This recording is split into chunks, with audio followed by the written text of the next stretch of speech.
Bonjour à toutes et à tous et bienvenue dans cette nouvelle Deck Tech où cette semaine j'ai un invité de marque, un invité qui a beaucoup de style, un invité qui a réussi à faire top 8 aux nationaux français il y a peu avec un excellent score en construit et qui aujourd'hui va nous présenter sa version de Usuri. Alors voilà, c'est un deck que j'affectionne beaucoup, le mien brille quasiment intégralement, mais je le joue très peu. Du coup, au lieu d'en parler et de raconter n'importe quoi, je me suis dit que j'allais inviter quelqu'un qui s'y connaît. Bonjour Paul, merci d'être avec nous. Bonjour, bah, merci pour l'invitation. Alors déjà, est-ce que ça va? Est-ce que tu es prêt à nous présenter ce Oui, deck? ça va, vendredi soir, fin de semaine, fatigué mais ça va. Parfait. Alors dis-moi, pourquoi est-ce que tu joues Uzuri? Et qu'est-ce qui t'a fait jouer cette version? Alors, je joue Uzuri parce que, avant j'étais un joueur de Reinhardt Mmh. et j'aime beaucoup le héros, mais malheureusement dans la méta, bah, voilà quoi, c'est Reinhardt. Mmh. Il se fait bien trop défoncer par tous les decks aggro, donc bon, bah, c'est pas très viable en tournoi et après le Calling Birmingham, en fait, je sais pas pourquoi, je me disais qu'Uzuri était peut-être un deck, qui pourrait me plaire parce que c'est un deck qui peut jouer un peu mid-range et qui a un peu de complexité, tu présentes des Onits, enfin je sais pas, ça me parlait comme, gameplay. Mmh. Et alors pourquoi j'ai joué Contra? J'ai commencé, bah, j'ai commencé à jouer à Uzuri juste après le Calling Envers et au Calling Envers, il me semble qu'il y a une, Uzuri qui a fait top 2 si je dis pas de bêtises, enfin qui Mmh. qui allait en finale Oui, je crois, et donc oui. j'ai commencé par jouer cette version. Voilà, ouais, c'est la version d'un qui était allemand le mec, enfin bref. Donc j'ai joué cette version et c'était une version Blue Uzuri, donc une version qui jouait beaucoup de bleu, enfin beaucoup, 18 et qui jouait, des trucs un peu bizarres du style les Nourishing Emptiness, des Raging Onslaught jaunes. Enfin bref, c'était une liste, qui avait pas trop été exploitée jusque-là. Les Uzuri jouaient surtout Redliner à l'époque Mmh. et Oui, je me souviens. en ouais, les premiers decks qui sont sortis, c'est les decks Redliner, vraiment, aggro bourrin et donc là, le mec arrive avec une version en fait qui te permet de jouer plus wide parce que la version Redliner, elle joue tall avec, Mmh. des buffs, des pumps et tout et la version Blue Uzuri, elle joue beaucoup plus wide avec des extenders et globalement donc, bah, cette version, j'ai commencé avec celle-là, mais je trouvais qu'il y avait quelque chose qui, je sais pas, ça me convenait pas trop.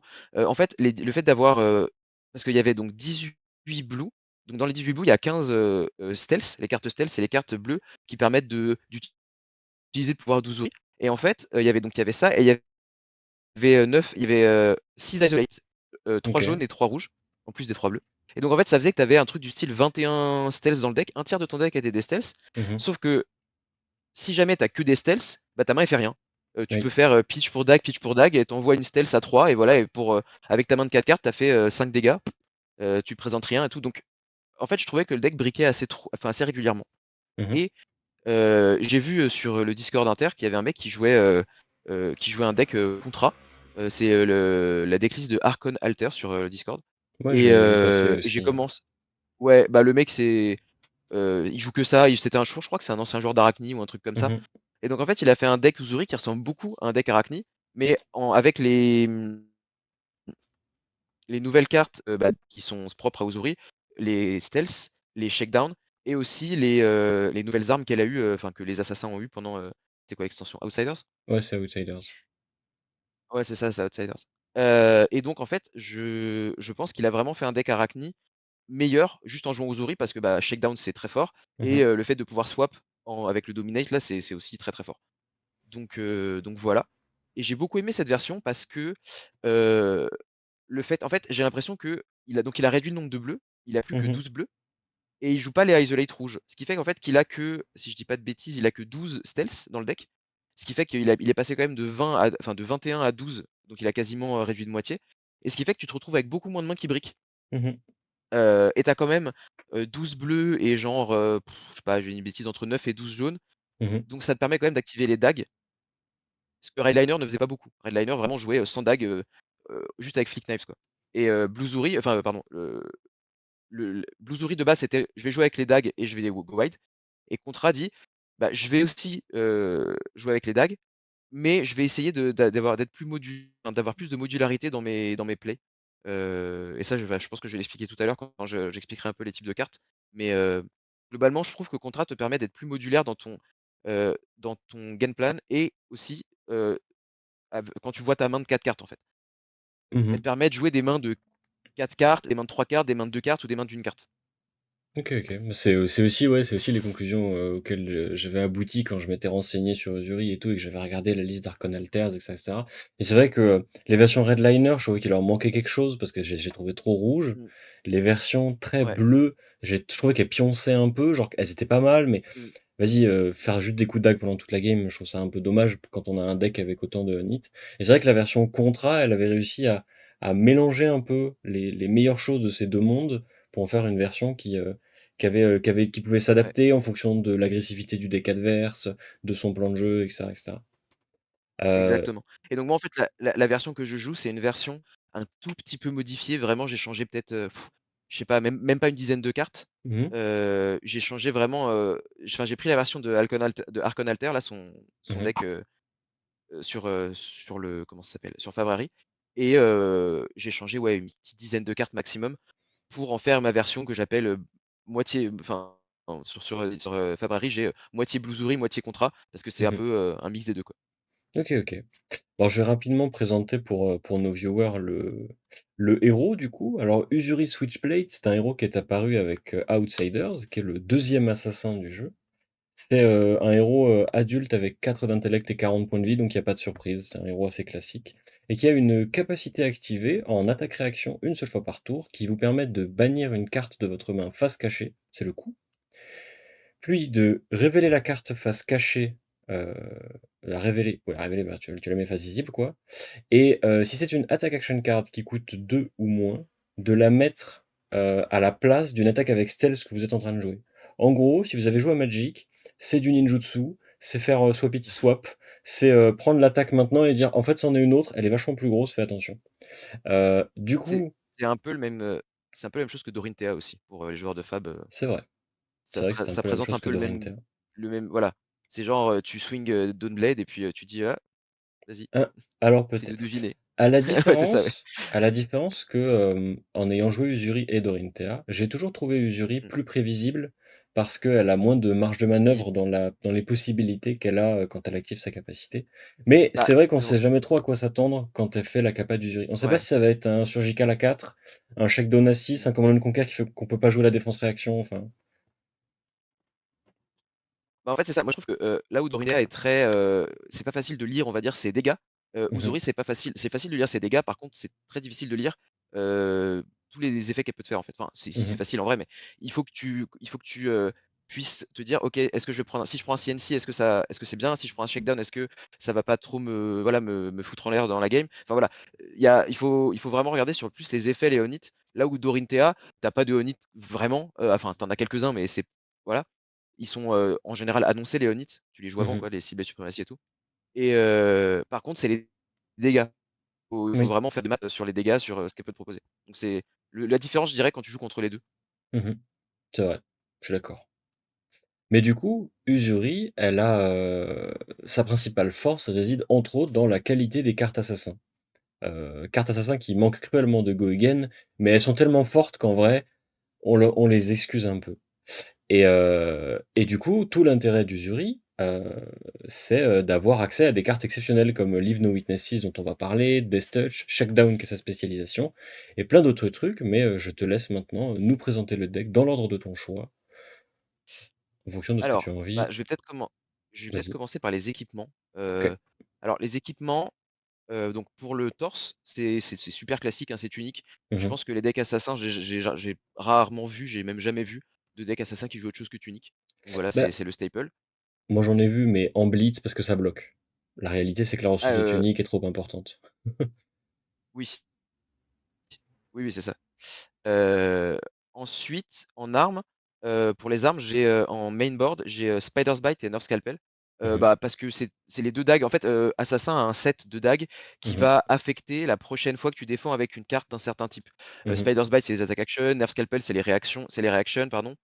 Mmh. Orbitoclast, c'est les non-attack action et je crois qu'il y a Scale Peeler, le dernier, qui est pour les Oui, équipements. Voilà. oui. Donc tu as tout un set qui va faire un effet différent. Spider's Bite et Nerf Scalpel, c'est les 2 plus, communes parce que, Mmh. bah, la majorité des héros va jouer des attaques action. Mmh. C'est enfin, à part, certains cas exceptionnels, mais, comme les wizards par exemple.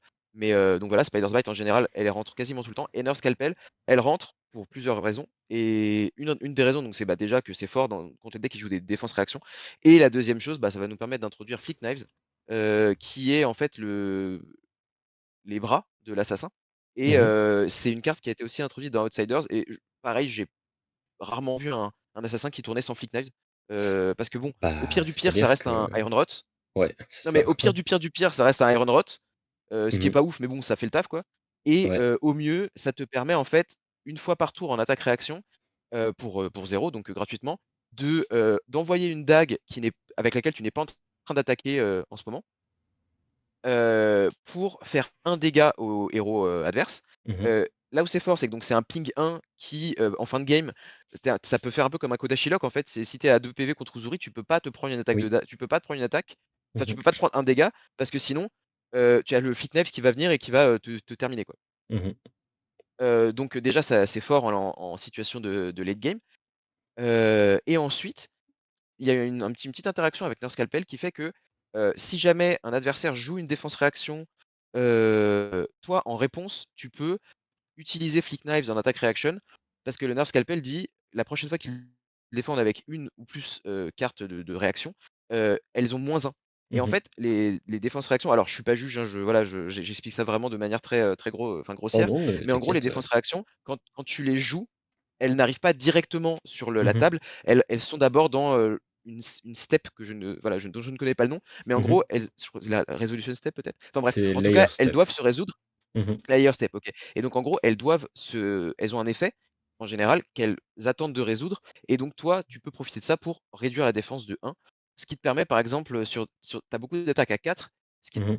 permet de faire passer un Leave No Witness par exemple qui va bannir l'arsenal et la carte du dessus du deck. Si le mec en face, il fait juste Slink ou Fate. Single ou Ouais, Fate qui défendent à 4, tu envoies le scalpel, tu fais passer la défense réaction à 3, ton on hit passe et là c'est le voilà, c'est la tu peux fête. vraiment, prendre de la ah là, c'est la fête, exactement. C'est Mmh. le scénario idéal, évidemment. Mmh. Donc voilà, donc ça, c'est vraiment, une autre, carte qui était très, très forte dans Assassin. Et ensuite, en tête et en jambes, j'ai un set d'items, donc le Mask of Perdition et les Black Tech Whisperers, qui, fonctionnent de la même manière. C'était les équipements d'Arachni, Mmh. originellement, qui Oui. dit en fait que, donc c'est des équipements qui ont tous les 2 1 de défense et Battle Ward. Mmh. Et elles ont l'effet spécial de quand elles sont détruites, tu peux si jamais tu as 2 silver, tu peux échanger 2 silver pour récupérer tes équipements.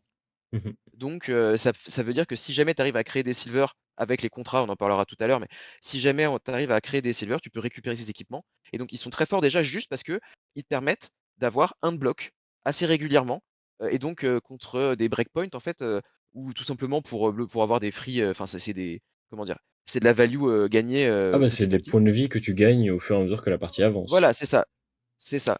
Et ce qui te permet aussi de value le silver à 0,5 PV, Mmh.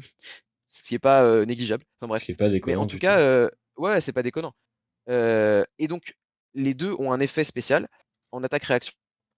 Donc Mmh. tu es déjà sur les black tech, donc autant, partir là-dessus. Les black tech en attaque-réaction, elles te permettent de les détruire et de dire une carte, tu vas cibler une carte, une attaque action assassin et tu vas lui donner Mmh. un on hit qui va dire Mmh. si ça touche, cette attaque a go again. Mmh. Donc ça te permet, c'est une sorte de Snapdragon en enfin, Ouais, c'est en un peu différent, mais une sorte. mais voilà, On ça, va rester à ouais, c'est une une sorte. sorte. Voilà, une sorte. Non, mais globalement, ça te permet de donner go again à une attaque action et Mmh. comme tu disais tout à l'heure, les cartes assassins, manquent souvent de go again. Donc Oui. ça te permet de faire des trucs un peu débiles, il y a des trucs un peu débiles à faire avec, Mmh. si jamais l'adversaire laisse Et puis, justement. c'est aussi comme ça que tu les mets au Oui, cimetière, vas-y. les black tech et le masque, pour les Oui, c'est ça, récupérer avec des silver. c'est ça. Oui, oui, c'est exactement ça. Pour les mettre au cimetière, il faut les activer. Ça vu Mmh. ça les détruit, l'effet les détruit et puis voilà. Mais donc Black Tech, ça te permet de faire des trucs et c'est surtout que je trouve qu'en fait Black Tech met une pression monstre, heu, toute la partie parce que ton adversaire se dit: «Si jamais je laisse toucher, évidemment qu'il me reste des cartes en main ou des ressources, il peut se passer quelque chose». Et Mmh. donc parfois l'adversaire, je vois mes adversaires, tu vois, genre en jeu, j'ai rien en main, genre vraiment, je présente une attaque, si elle touche, je vais arsenal ma dernière carte Mmh. et l'adversaire, je le vois, il regarde les black tech, il regarde sa main et tout et il finit par faire un bloc un peu bizarre où il va me donner 2 cartes ou alors il va me donner une carte et un équipement mais il avait pas besoin. Enfin, il fait des trucs chelous parce qu'il y a les black tech Tu vois, il y a des trucs comme ça aussi, des mind games avec Uzuri un peu. Enfin, c'est plutôt l'adversaire qui se mine tout seul, hein, mais il y a tellement de choses à anticiper ou à voilà, ouais, à anticiper que finalement, parfois tu as des trucs où tu anticipais même pas de mind game l'autre et ça se fait, quoi. Bah, Donc c'est un Black truc Deck est que vachement j'avais bien pour ça, je trouve. remarqué, quand j'avais commencé à jouer Arachni et quand j'ai joué aussi Usuri, c'est, il y a vraiment une grosse mécanique dans les assassins qu'on retrouve chez Dorinthia, mais qui est vraiment tout ce jeu autour du bluff, des attaques Ouais, réactions, de l'inconnu, en fait. c'est ça, ouais. Une des clés d'Usuri et d'Arachni aussi, enfin des assassins de manière générale, c'est de réussir à conserver suffisamment d'informations pour que l'adversaire ait encore un doute, mais lui en révéler suffisamment pour qu'il s'inquiète. Et je trouve qu'Uzuri, elle joue Ouais, beaucoup ouais. avec ce jeu-là. C'était vraiment, tu joues une stealth avec une autre carte en main. Pour l'adversaire, ça va être le pire scénario possible. Et pour toi, en fait, que ce soit une carte que tu veux Arsenal ou une carte que tu veux effectivement mettre, bah dans le fond, t'es gagnant parce que si l'adversaire panique et qu'il met deux cartes pour bloquer, bah en fait, tu lui as arraché une carte alors que t'as rien fait. Et Ouais, et tu arsenal là et tu arsenal ton swap et tu fais: «Oh, c'est bon, quoi». exactement, Tu fait du 1 pour 2, tu es content, quoi. exactement. Voilà. Et donc le Mask of Perdition, c'est alors, il faut savoir que, la semaine avant les nationaux, j'avais Mhm. testé une même version du deck, sauf qu'à la place de Mask of Perdition, j'avais, la Crown of Providence. Ouais. Je me disais que les 2 de blocs étaient peut-être importants et que ça permettait hem, d'empêcher, tu vois, qu'il y a des ponders qui me bloquent, mon arsenal Mhm, mhm, ou voilà, ou d'avoir un chelou avec justement que des stealths où je puisse rien faire et donc de débloquer un peu la situation. J'ai mhm. testé et j'ai vraiment pas été convaincu par Ouais. la Crown of Providence. Et je suis retourné au Mask of Perdition qui est bien mieux contre aggro. Parce que Mhm, alors j'ai pas donné l'effet, mais Mask of Perdition ça permet, comme, les Black Tech, donc on les détruit en attaque réaction et ça donne un on hit à une, attaque action assassin, qui est de dire: mhm, «Quand ça touche, tu vas bannir la carte du dessus du deck de l'adversaire». mhm, Donc c'est utile parce que bah, ça permet d'avancer dans ton plan de jeu fatigue. mhm, Quand tu joues Zuri, tu as un plan de jeu qui est un peu, enfin, tu joues un peu sur plusieurs tableaux, mais tu as un plan de jeu fatigue on va dire, à l'arrière de la tête mhm, et en plus, avec les cartes contrat qu'on va voir, tout à l'heure, bah, ça te permet de créer justement ces fameux, silver là dont on parlait, qui te permettent de racheter le masque et en fait, c'est un peu une mhm, sorte de si jamais tu as de la chance avec tes premiers contrats que tu touches et que ça bannit, pas mal de cartes, tu mets le masque par-dessus, tu crées 2 silver, tu récupères le masque, tu as un bloc gratuit, tu refais la même chose et puis c'est un peu le voilà, value enfin pas infini, mais beaucoup de value gagné, beaucoup de cartes du deck adverse, qui sont bannies et ça permet vraiment de enfin c'est très, très fort mhm. et le fait d'avoir un de bloc, ça te permet aussi vraiment de bien contrer les on hit, et donc en fait souvent ça a beaucoup plus que 1 de value, quoi. Oui, bien sûr. Bah, Ouais, c'est-à-dire voilà. qu'un masque qui Alors bloque un snatch, c'est quand même vachement mieux. ouais, ouais, voilà et tu vois? Et c'est ce que je me disais aussi, c'est que la Crown finalement, elle bloque 2 certes, elle a un de bloc Mhm. de plus, mais bon, si tu rachètes le masque une fois, bon bah, tu l'as finalement la value tu l'as faite, heu Oui. et et hem et en plus le masque il te permet de bloquer 2 on hit, là où la Crown te permet d'en bloquer qu'1. Donc finalement en fait le Mhm. masque, il a souvent enfin il a très régulièrement beaucoup plus de value que la Crown. OK, OK. Donc voilà et en side pour l'équipement, alors j'ai Orbitoclast, et c'est tout en bas. Mhm. J'ai Orbitoclast parce que, bah, contre, certains match-ups, c'est mieux, notamment Oui, contre, par exemple, Dorinthea. Tu joues pas Nerf oui, Scalpel parce que, bah, pardon, tu joues pas, Spider's Bite parce qu'elle a pas d'attaque action, enfin, elle en a peut-être une de oui. temps en temps. C'est très rare quand même. Contre, Wizard, contre Kano, bah, tu peux jouer très bien, Spider's Bite, mais bon, c'est pareil, c'est pas ouf. Donc Mmh. contre Kano, tu vas jouer Orbito. Contre Icelander, tu vas peut-être jouer Orbito, peut-être jouer Nerf Scalpel, enfin bref. Mais en gros, voilà, sur certains match-ups, ça dépend des match-ups, tu vas jouer Orbito plutôt que, Spider's Bite ou Nerf Scalpel. Voilà. OK. Et ensuite, tu as un side AB2, Mhm. qui est là contre, donc c'est les Nulon Gloves qui remplacent Knives et Arcane Lantern qui remplace une des 2 dagues. Mhm. Heu, alors pourquoi, tu enlèves une des 2 dagues dans les match-ups avec de l'AB? Déjà, donc les match-ups AB, c'est, Icelander, Kano, Viserai et Braillard, Mhm. sach et Vincent évidemment. Sachant que, Viserai et Braillard, en général, enfin avec cette liste, je mets AB2 C'est pour la parce Rosetta du que coup? je veux exactement, ouais, parce que je Enfin veux, Rosetta. Ouais. pouvoir Rosetta. Je veux pouvoir, bah, pas avoir Rosetta, mais, voilà, prévenir les dégâts de Rosetta pour pas me faire avoir en fin de game. Si je veux le fatigue, si jamais je pense que je peux fatigue soit le Braillard, soit le Viserai, je veux pas me dire: «Ouais, mais en fait, ça sert à rien parce qu'à la fin, il va juste faire, des Rosetta, imprévenables et je vais mourir, quoi. Et du coup, d'ailleurs, maintenant que Rosetta, est officiellement banni, enfin officieusement, parce qu'on sait que Ouais, Braillard va passer Braillard Living est Legend, officiellement banni, ouais. donc Rosetta va s'en aller. Est-ce que tu resterais à AB2 ou est-ce que tu peut-être libérerais une Mmh. place pour, d'autres cartes?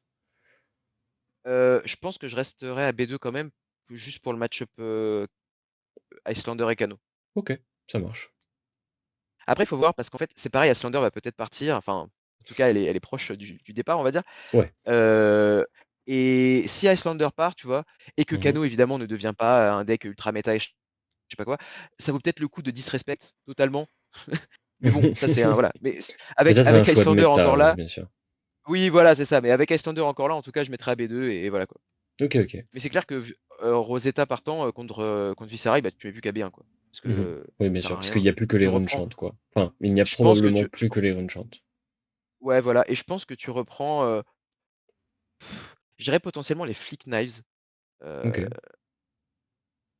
parce qu'en fait alors le truc dans Viserai, c'est que, tu veux le fatigue Viserai parce qu'il est fatigable, Mmh. par Uzuri en tout cas. Surtout que j'ai les Oasis Respite, j'ai AB2, j'ai quand même, 14 blue, donc Ouais, en tu fait peux te le but défendre, contre quoi. voilà et le but contre Viserai, c'est que tes bleus, enfin la théorie en tout cas, c'est que tes bleus, tu vas les pitch pour, Mmh. défendre de l'AB, pour pas prendre des dégâts inutilement et donc en fait que tu vas pas avoir de pitch pour, faire 2 attaques de dague. C'est pour ça que tu mets pas tes 2 dagues et que tu mets une arcane lanterne, tout Bien simplement. sûr. Enfin voilà, donc j'en étais aux équipements, donc c'est bon et Ouais. maintenant donc bah, on peut passer au main deck. Je suis devant. Pour le main deck, alors donc les cartes, on en a parlé tout à l'heure, mais je les ai enfin, elles sont divisables en plusieurs catégories. On va OK. dire que tu as les cartes on it. Les Mmh. cartes on it, en gros, c'est les rouges, à part E-Strike et Give and Take. Et donc c'est Command and Conquer, bon, que tout le monde connaît, pas besoin de présenter. Tu as Leave No Witnesses, qui Mmh. est donc un contrat Mmh. qui attaque à 4 et qui défend à 3 pour 0. Et les contrats, globalement, c'est des cartes qui disent pendant cette chain link, non, combat chain, pardon, pendant cette combat chain, ou tant que Leave No Witness est sur la table en tout cas, ton contrat, c'est de bannir les cartes du dessus du deck de l'adversaire. Pas du dessus du deck, pardon. C'est de bannir les cartes de l'adversaire. Et chaque contrat a un keyword différent. Par exemple, Leave No Witness, le contrat, ça va être de bannir les cartes rouges.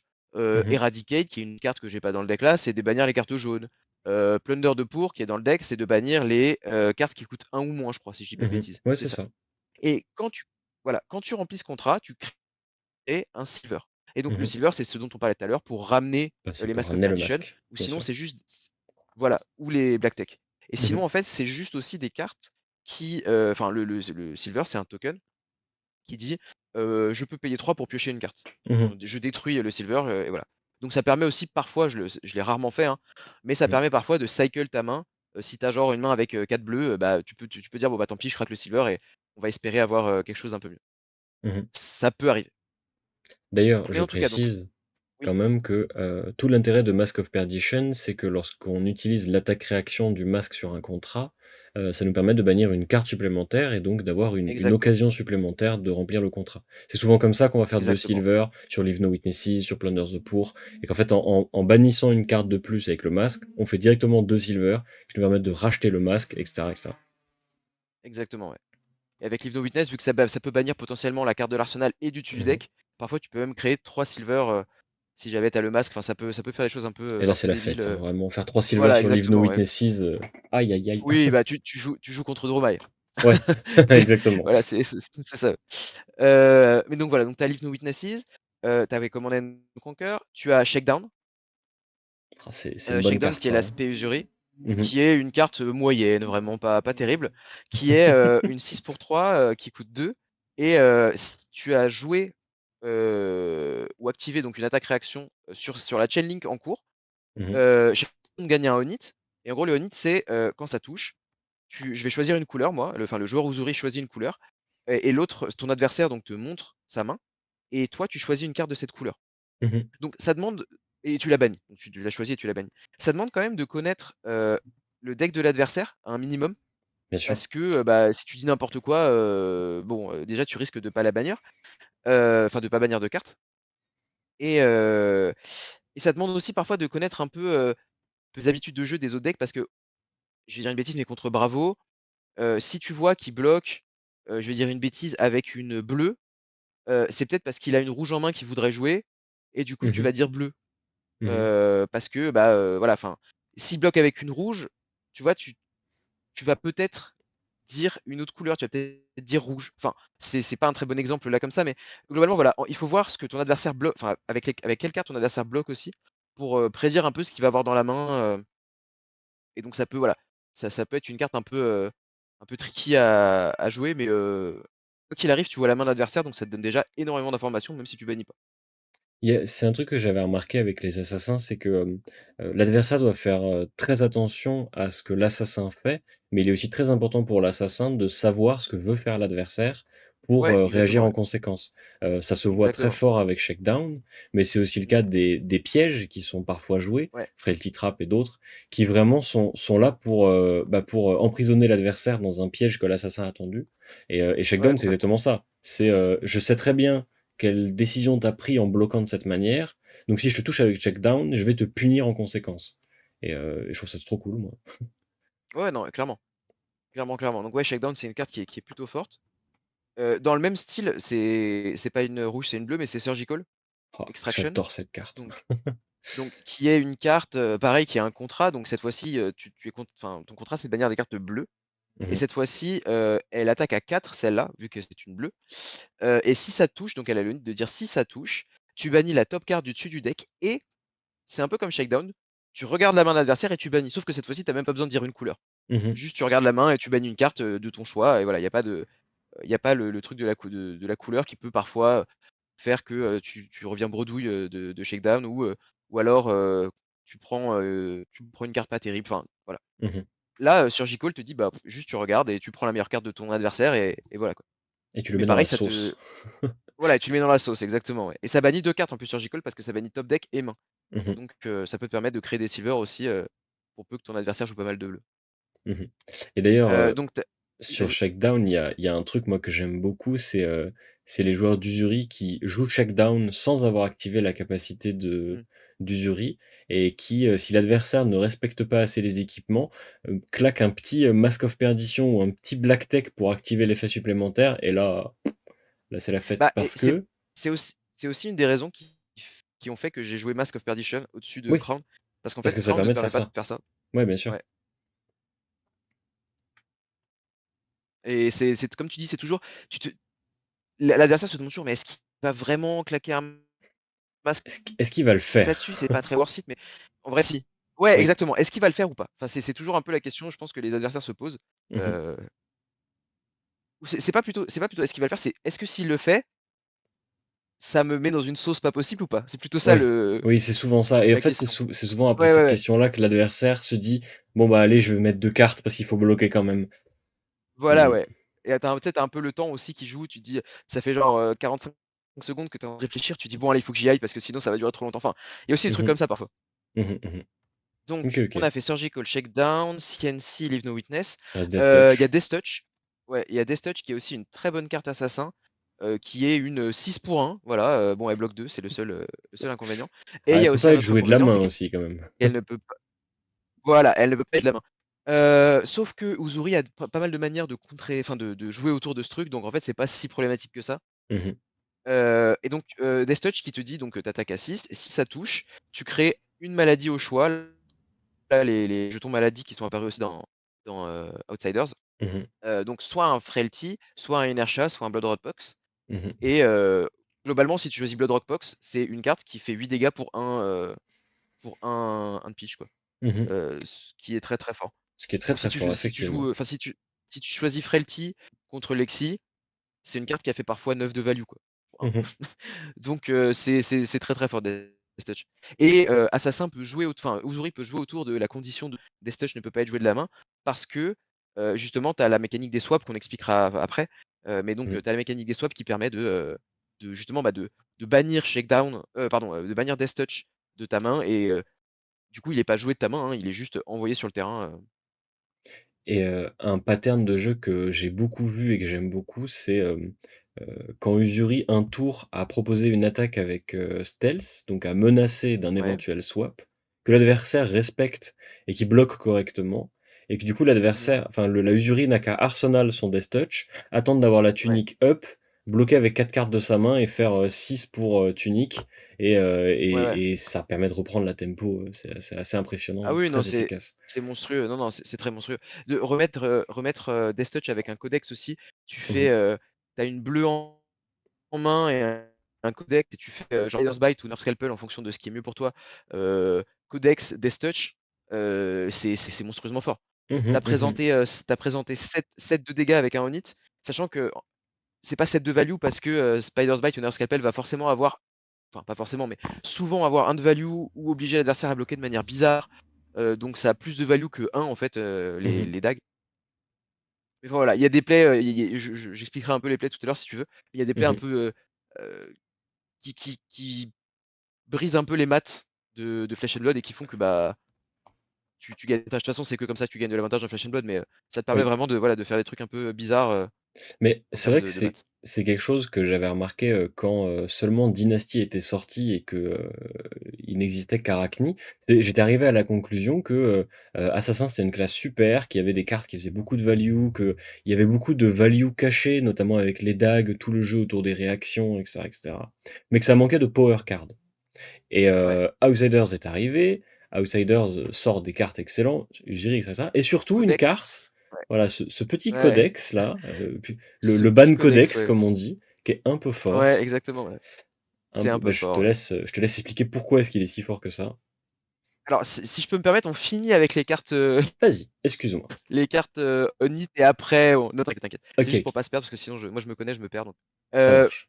donc on avait une dernière Onit, c'était Nourishing. Ouais, Et Nourishing, alors elle est dans le deck pour 3 raisons. Elle tape à 6, donc c'est un popper, elle bloque oui, 3 oui. et une fois de temps en temps, elle vole une game. Voilà. Ah ouais? Enfin c'est vraiment que ça. Mais Ouais, parce qu'en tu as fait, déjà on activé l'effet de Nourishing en late game? non, non, elle vole une game en early en fait. C'est-à-dire que tu la joues en early Ah, et OK, tu prends tellement de tempo ou alors tu prends des équipements de ton adversaire qu'en fait, ça te rend la game beaucoup plus facile. OK, OK, je vois, je vois. C'est-à-dire qu'en fait, voilà, c'est ça, tu la joueras jamais en late game, ça c'est sûr et certain, parce que tu as Mmh. quasiment que des attaques action dans ton deck. Par contre, une fois de temps en temps, tour 1 ou même, si tu commences pas, mais que tu as défendu avec, genre des R ou des trucs comme ça, tu peux envoyer un nourishing, T0 ou T1. L'adversaire se voit obligé soit de mettre, une carte plus des équipements, soit de bloquer uniquement 3, de se prendre 3, de me donner une carte de plus. Donc ça a fait à peu près 6 de value, enfin même ouais, ça fait 6 de value sur le T1, sur le T0 pardon, ce qui est quand même très, très fort. Mmh. Et ça permet de parfois de voler des games comme ça. Des gens qui respectent trop le nourishing aussi, tu vois? Et qui vont mettre tous leurs équipements, dès le Mmh. début et du coup après je Oui. suis là en mode: «Bon bah, OK merci». Oui, Et alors c'est que c'est vraiment parfois il ça, vaut mieux, prendre les quelques ouais, dégâts, admettre qu'il y a une carte de plus chez Usuri, essayer d'absorber un ou 2 tours et prier pour que ça passe. Mais c'est vrai que mettre tout son ouais, équipement ouais sur complètement. Nourishing au début, c'est peut-être pas forcément la meilleure option. Ouais, ouais complètement. Tu vois des gens qui paniquent, ils voient putain, ils disent: «Putain dominate +1», et finalement, voilà, enfin c'est je trouve que c'est une carte qui est plutôt forte et c'est un popper contre Dromai, ce qui est Oui. super important Mmh. parce que, bah, voilà, Dromai est forte dans la méta donc il faut la respecter. Mmh. Très bien. Et ensuite donc tu as 2 autres cartes on it qui sont pas des cartes à swap. Tu peux les swap mais c'est vraiment si tu es à la dèche. Mmh. C'est des cartes que tu joues plutôt, heu, en fait, que tu vas plutôt jouer quand tu as des mains comme Leave No Witness. C'est des cartes qui coûtent 0 ou 1 et que tu vas jouer quand tu es obligé de défendre avec 3 cartes. Donc c'est Plunder de Pour, Annihilate the Armed qui sont donc Mmh. les 2 cartes et Leave No Witness qu'on a déjà vu. Oui. Et donc, heu et donc en fait, ce sont des contrats. Les contrats, il faut savoir que tous les contrats sont soit des 0 pour 4 qui bloquent 3, soit des soit des, 5 pour 1 qui bloquent 3. Mmh. Voilà, c'est le comment dire? C'est les cartes qui sont comme ça, les rouges en tout cas. Et donc, Annihilate, c'est le contrat, c'est de bannir des attaques action et Plunder de Pour, le contrat, c'est de bannir des cartes qui coûtent 1 ou moins. Et donc si Mmh. tu le fais, tu crées un silver. Mais c'est surtout des cartes qui sont très bien statées. Oui. Bah, c'est des 0 pour 4 qui est, bah, un rate, plutôt enfin, c'est le meilleur rate qui existe, je pense, pour une carte en tout cas, sans buff et tout. 3 et en plus il y a un on it. Alors le on it Mmh. n'est pas comment dire? Broken, c'est pas un effet, qui retourne la game, mais encore une fois, prendre une carte et potentiellement faire un silver, bah, déjà si tu fais un silver comme on disait tout à l'heure, ça vaut à peu près 0,5 de value. Mmh Donc mh. en fait, ta carte, elle a fait, voilà, elle a fait en plus enfin, elle a fait un peu plus de value et si tu bannis une carte du dessus du deck de l'adversaire, ça va l'amener plus facilement vers la fatigue et si là, tu as le jackpot et que, tu bannis une, power card de ton adversaire, bah, alors là, Là, c'est enfin, la fête, là. c'est gagné, quoi. Ouais, c'est Mmh la fête. Genre et tu joues d'ailleurs contre, Brut ouais, oui, vas-y. bah, un truc que je trouve trop cool, c'est quand, tu as un de tes contrats qui touche, que tu exiles Ouais, une power card et tu as pas fait de silver, mais, exiler un Art of War de mais tu t'en faille, fous. ça vaut beaucoup de silver, donc c'est pas très grave. Ouais, c'est ça, c'est exactement ça, en fait. C'est tu te dis: «Bon, c'est pas grave» et en fait, les contrats mettent, je trouve, une sorte de pression psychologique à l'adversaire. Enfin, Mmh mh. c'est tout Uzuri qui fait ça, je pense, mais de se dire: «Est-ce que je laisse passer ce contrat? J'ai pas envie de le bloquer parce que soit ça va me demander une défense réaction que j'aurais plus pour les vrais enfin, pour les Onitshians, heu, je vais peut-être mettre, une carte et un équipement, mais ça fait chier de mettre un équipement là-dessus. Je vais mettre 2 cartes, mais dans ce cas-là, j'ai fait du z enfin, j'ai juste eu une carte de value de plus, gratuitement, quoi, Mmh mh. en tant que joueur d'Uzuri. Ou alors je prends et ça va peut-être lui donner un silver, ça va peut-être me bannir une top card. Il y a aussi cette peur, je pense, réelle, que j'ai vue dans plusieurs, chez plusieurs adversaires ou chez plusieurs potes avec qui on jouait, de se dire: «Ah, j'ai pas envie de laisser toucher parce que si ça touche et que ça me bannit, ma top card, enfin ma power card, pardon, mais qu'est-ce que je fais, quoi?» tu vois? Mmh mh. C'est donc il y a vraiment une sorte de ouais, de situation lose-lose pour l'adversaire. Mmh mh. Même si encore une fois, c'est pas non plus un effet qui est surpuissant, hein, c'est juste bannir une carte du dessus du deck. Ça va rien changer à la au game state, actuel, quoi. Oui, mais Mais c'est comme l'effet des dagues qui disent, bah, si tu bloques, en fait, tu bloqueras un petit peu moins, ouais, ouais, heu ouais. et toutes en fait, tous les effets d'assassin, même la capacité du jury, c'est très, tu sais pas si c'est la merde, mais mais pense-y quand même. Pense quand même Ouais, au voilà, moment où ça tourne mal. c'est ça et en plus avec le masque, tu peux te dire: «Ah tiens, je peut-être bannir 2 cartes et dans ces 2 Mmh. cartes, il y a Mmh plus mh. de chances d'avoir une carte maîtresse», tu vois? Enfin, vraiment Mmh mh. Mmh c'est mh. et donc Plunder de Pour et Annihilate Armed ont toutes les 2 cette fonction, sachant que, Annihilate en fait, pourquoi Plunder de Pour et Annihilate? Parce qu'il existe beaucoup d'autres contrats, enfin beaucoup d'autres, quelques autres contrats, qui ont les mêmes stats, mais contrats en quelque sorte, donc qui ne tu dois pas bannir la même chose pour avoir les silver Mmh. et en fait, c'est juste les 2 qui sont les plus versatiles, les plus enfin, qui tournent le mieux contre le plus de decks. Ouais. Plunder Bah, c'est, pourquoi? Parce que les cartes qui coûtent un ou moins, bah, tu en as partout. forcément Bravo, tu vois? Mmh mh. Heu, à moins de t'appeler Bravo. Bravo, il y en Oui, a oui, sauf peut-être bravo. 9 et encore, c'est beaucoup. Voilà. Annihilate, bah, parce que les attaques action, encore une fois, à moins de jouer contre, contre Kano, Mmh mh. heu, même Icelander, si elle joue Bullander, elle en a quelques-unes. Enfin, tous les decks quasiment ont des attaques action, donc tu as quand même une grande chance de toucher, Annihilate Diarm. Mmh Et mh. Leave No Mmh mh. Witness, tu la joues juste parce que c'est voilà, si tu la joues pas, Bah, de toute façon, Leave No bah, je sais pas Witnesses quoi dire, quoi. et sur Jikal, l'intérêt, c'est comme elles bannissent des couleurs, Oui, c'est beaucoup plus commun, de tomber dessus et c'est d'ailleurs pour ça que c'est des et Majestic parce que, ouais, ouais et ça puis non on peut seulement pas elles en bannissent avoir des 3. couleurs, mais elles bannissent aussi, soit une carte dans l'arsenal, soit une carte dans la main. Mmh Ce mh, qui est, bien sûr. quand tu compares Leave No Witnesses à Plunder de Pour, c'est genre, ça a rien Ouais. à voir, quoi. Mmh mh, Il y en a mmh mh. une qui il y en a une qui est un mini CNC et Oui, qui oui. bannit une carte de dessus du deck. Mmh mh. C'est vraiment broken. Enfin bref, donc tu as ces cartes-là et ensuite donc on peut passer, si tu veux, à une autre power card parce que, bah, on va parler de ça, donc de Codex of Realty. Bah, Codex of Ouais. Realty, c'est vraiment, la power card, de Uzuri. Mmh mh. Encore plus que dans Lexi, je trouve. Parce que Lexi, elle a Mmh, d'autres oui. power cards qui peuvent un peu, voilà, lui voler la vedette, hein, Tree of Kain, Rain tout ça. Mais, dans Uzuri, Codex, c'est vraiment une carte, très, très forte, qui te permet de faire des trucs, débiles, du style, bah, c'est ce que je disais tout à l'heure, hein, tu as 2 cartes en main, donc Codex et une bleue. Tu as Death Touch dans ton cimetière. Tu fais, tu pitches pour une dague, tu fais Codex, tu remets Death Touch dans ton arsenal, tu le joues, tu présentes 6 dégâts. Si le mec en face en plus avait un arsenal vide, il a plus que 3 cartes en main pour défendre. Mmh mh. Donc il va faire un tour un peu pourri parce qu'en plus il a un frailty, donc son attaque dans son arsenal est moins forte.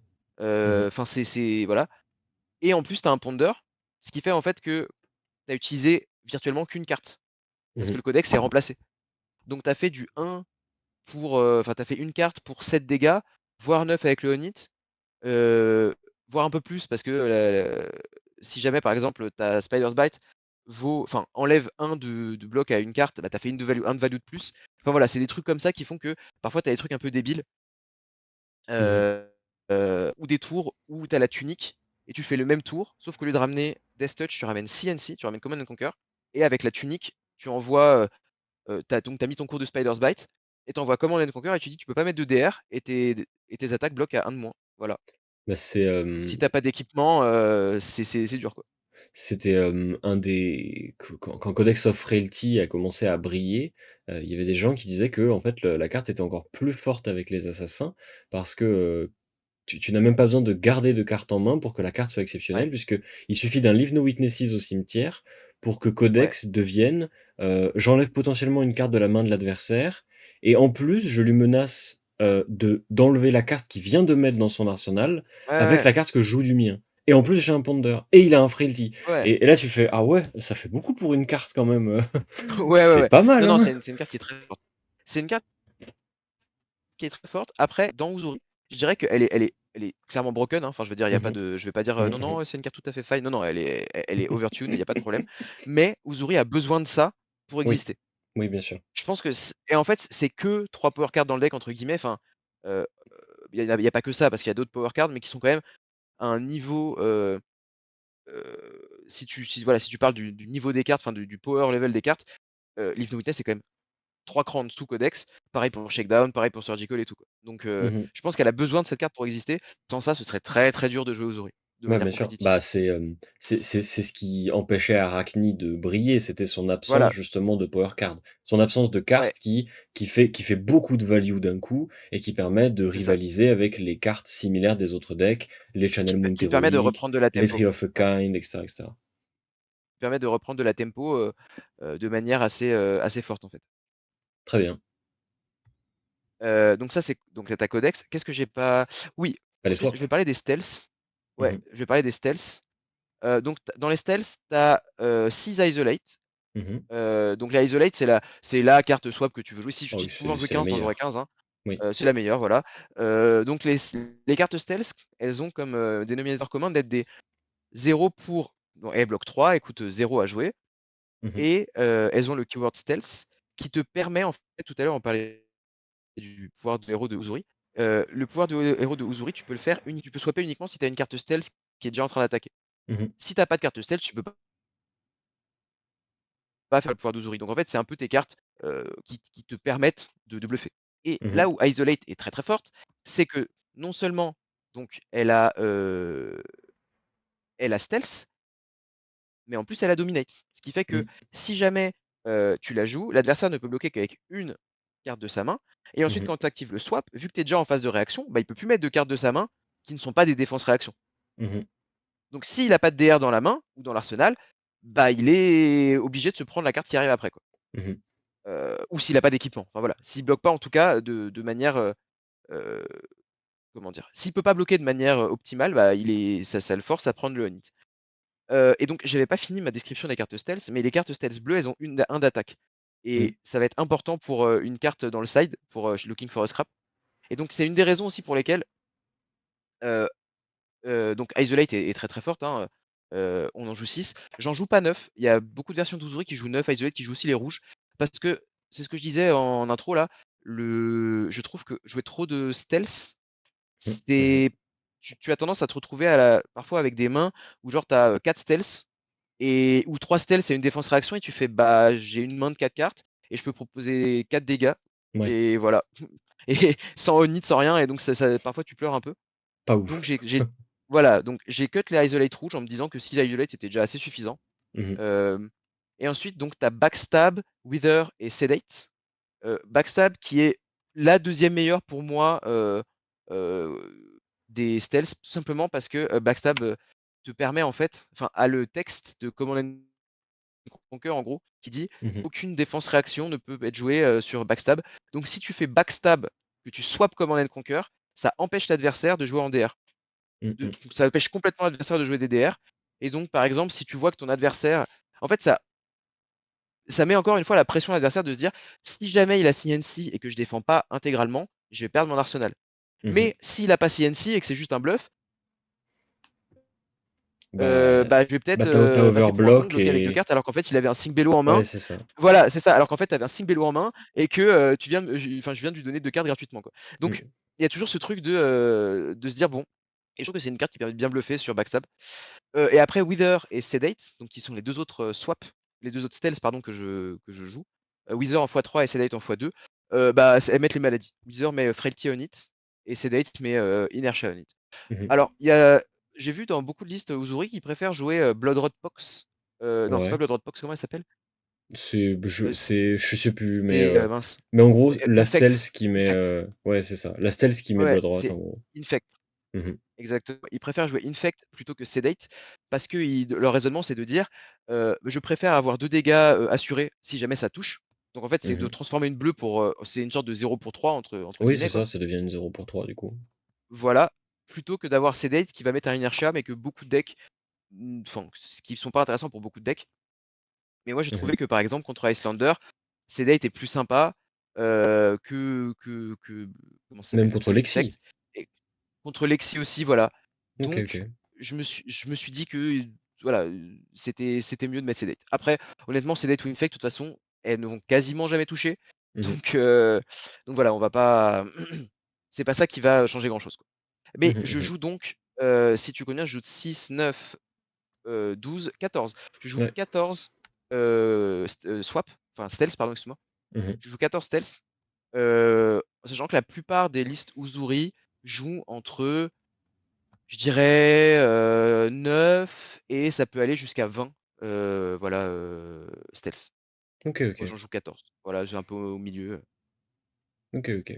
Non, mais ce que je trouve Donc ça, c'est super les intéressant ouais, avec les stealths, c'est surtout la conclusion auquel, sont arrivés pas mal d'usuries. C'est que, en fait, les stealths, on s'en fout qu'elles soient rouges parce que, de toute manière, elles toucheront pas.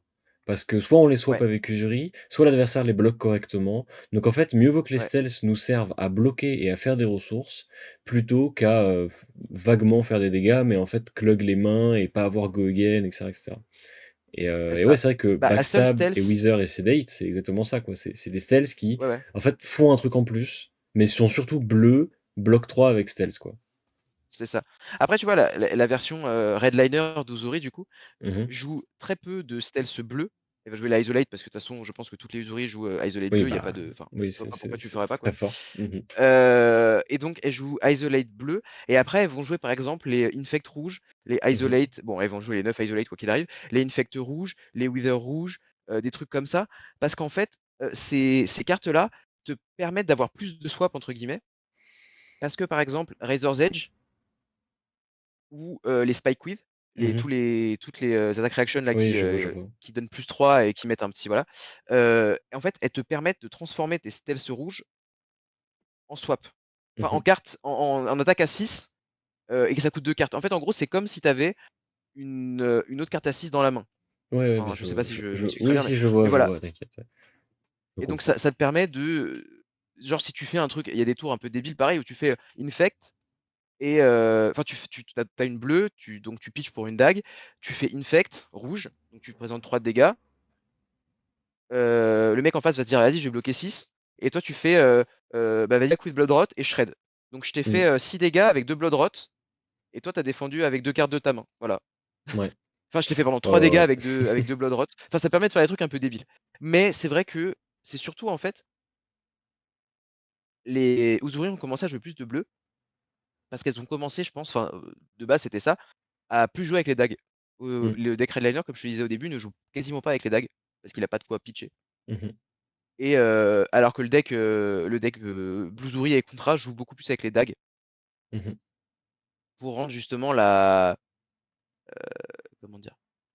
Pour rendre la vie de l'adversaire plus difficile, en fait. Les blocs plus Ouais, bah, oui, bien sûr. difficiles et tes on hit, voilà, tes on hit plus menaçants. OK, OK. Et donc là, on a fait les cartes, donc on a fait les on-hit, les contrats, on a fait les voilà, il nous manque merci, il nous manque les extenders. Ouais. Les extenders du deck, alors c'est comme tu disais en introduction, Uzuri, c'est un deck qui a très peu de cartes qui ont go again. Dans toutes les cartes qu'on a vues là, il y en a aucune qui a go again, à part Mmh. le codex. Mais sinon, il y a aucune carte qui a go again. Les dagues ont go again naturellement, mais elles coûtent 2 et elles attaquent à 1, donc c'est pas ce qui te permet d'étendre tes tours de la Ouais, manière voilà, c'est la plus fun possible quoi, enfin la plus efficace possible. Et donc Uzuri joue en main deck, quasiment toutes les Uzuri jouent, heu, E-Strike. qui est, enfin on présente plus strike, hein, Mmh. qui est très très forte, un staple. C'est soit une 0 pour 7, soit ça te permet de donner go again justement pour étendre un de tes tours, soit ça te permet d'avoir un arsenal, enfin de faire d'avoir une carte qui fait 0 pour 5 quoi en gros. Mmh. Donc c'est très fort. Et Give and Take, qui est une carte qui a plusieurs avantages. Premier avantage, ça bloque 3. Vous remarquerez que quasiment toutes les cartes du deck bloquent 3, Oui, à part le Codex et Death Touch dans le main board oui. là. Heu, c'est très important parce que, bah, dans Assassin, on en parlera tout à l'heure avec les styles de jeu, mais tu as envie de jouer, parfois, de manière très défensive et donc, bah, c'est Mmh. important que tes cartes bloquent, 3. Et donc Give and Take, plusieurs avantages. Premier avantage, il attaque, il a Go Again, voilà.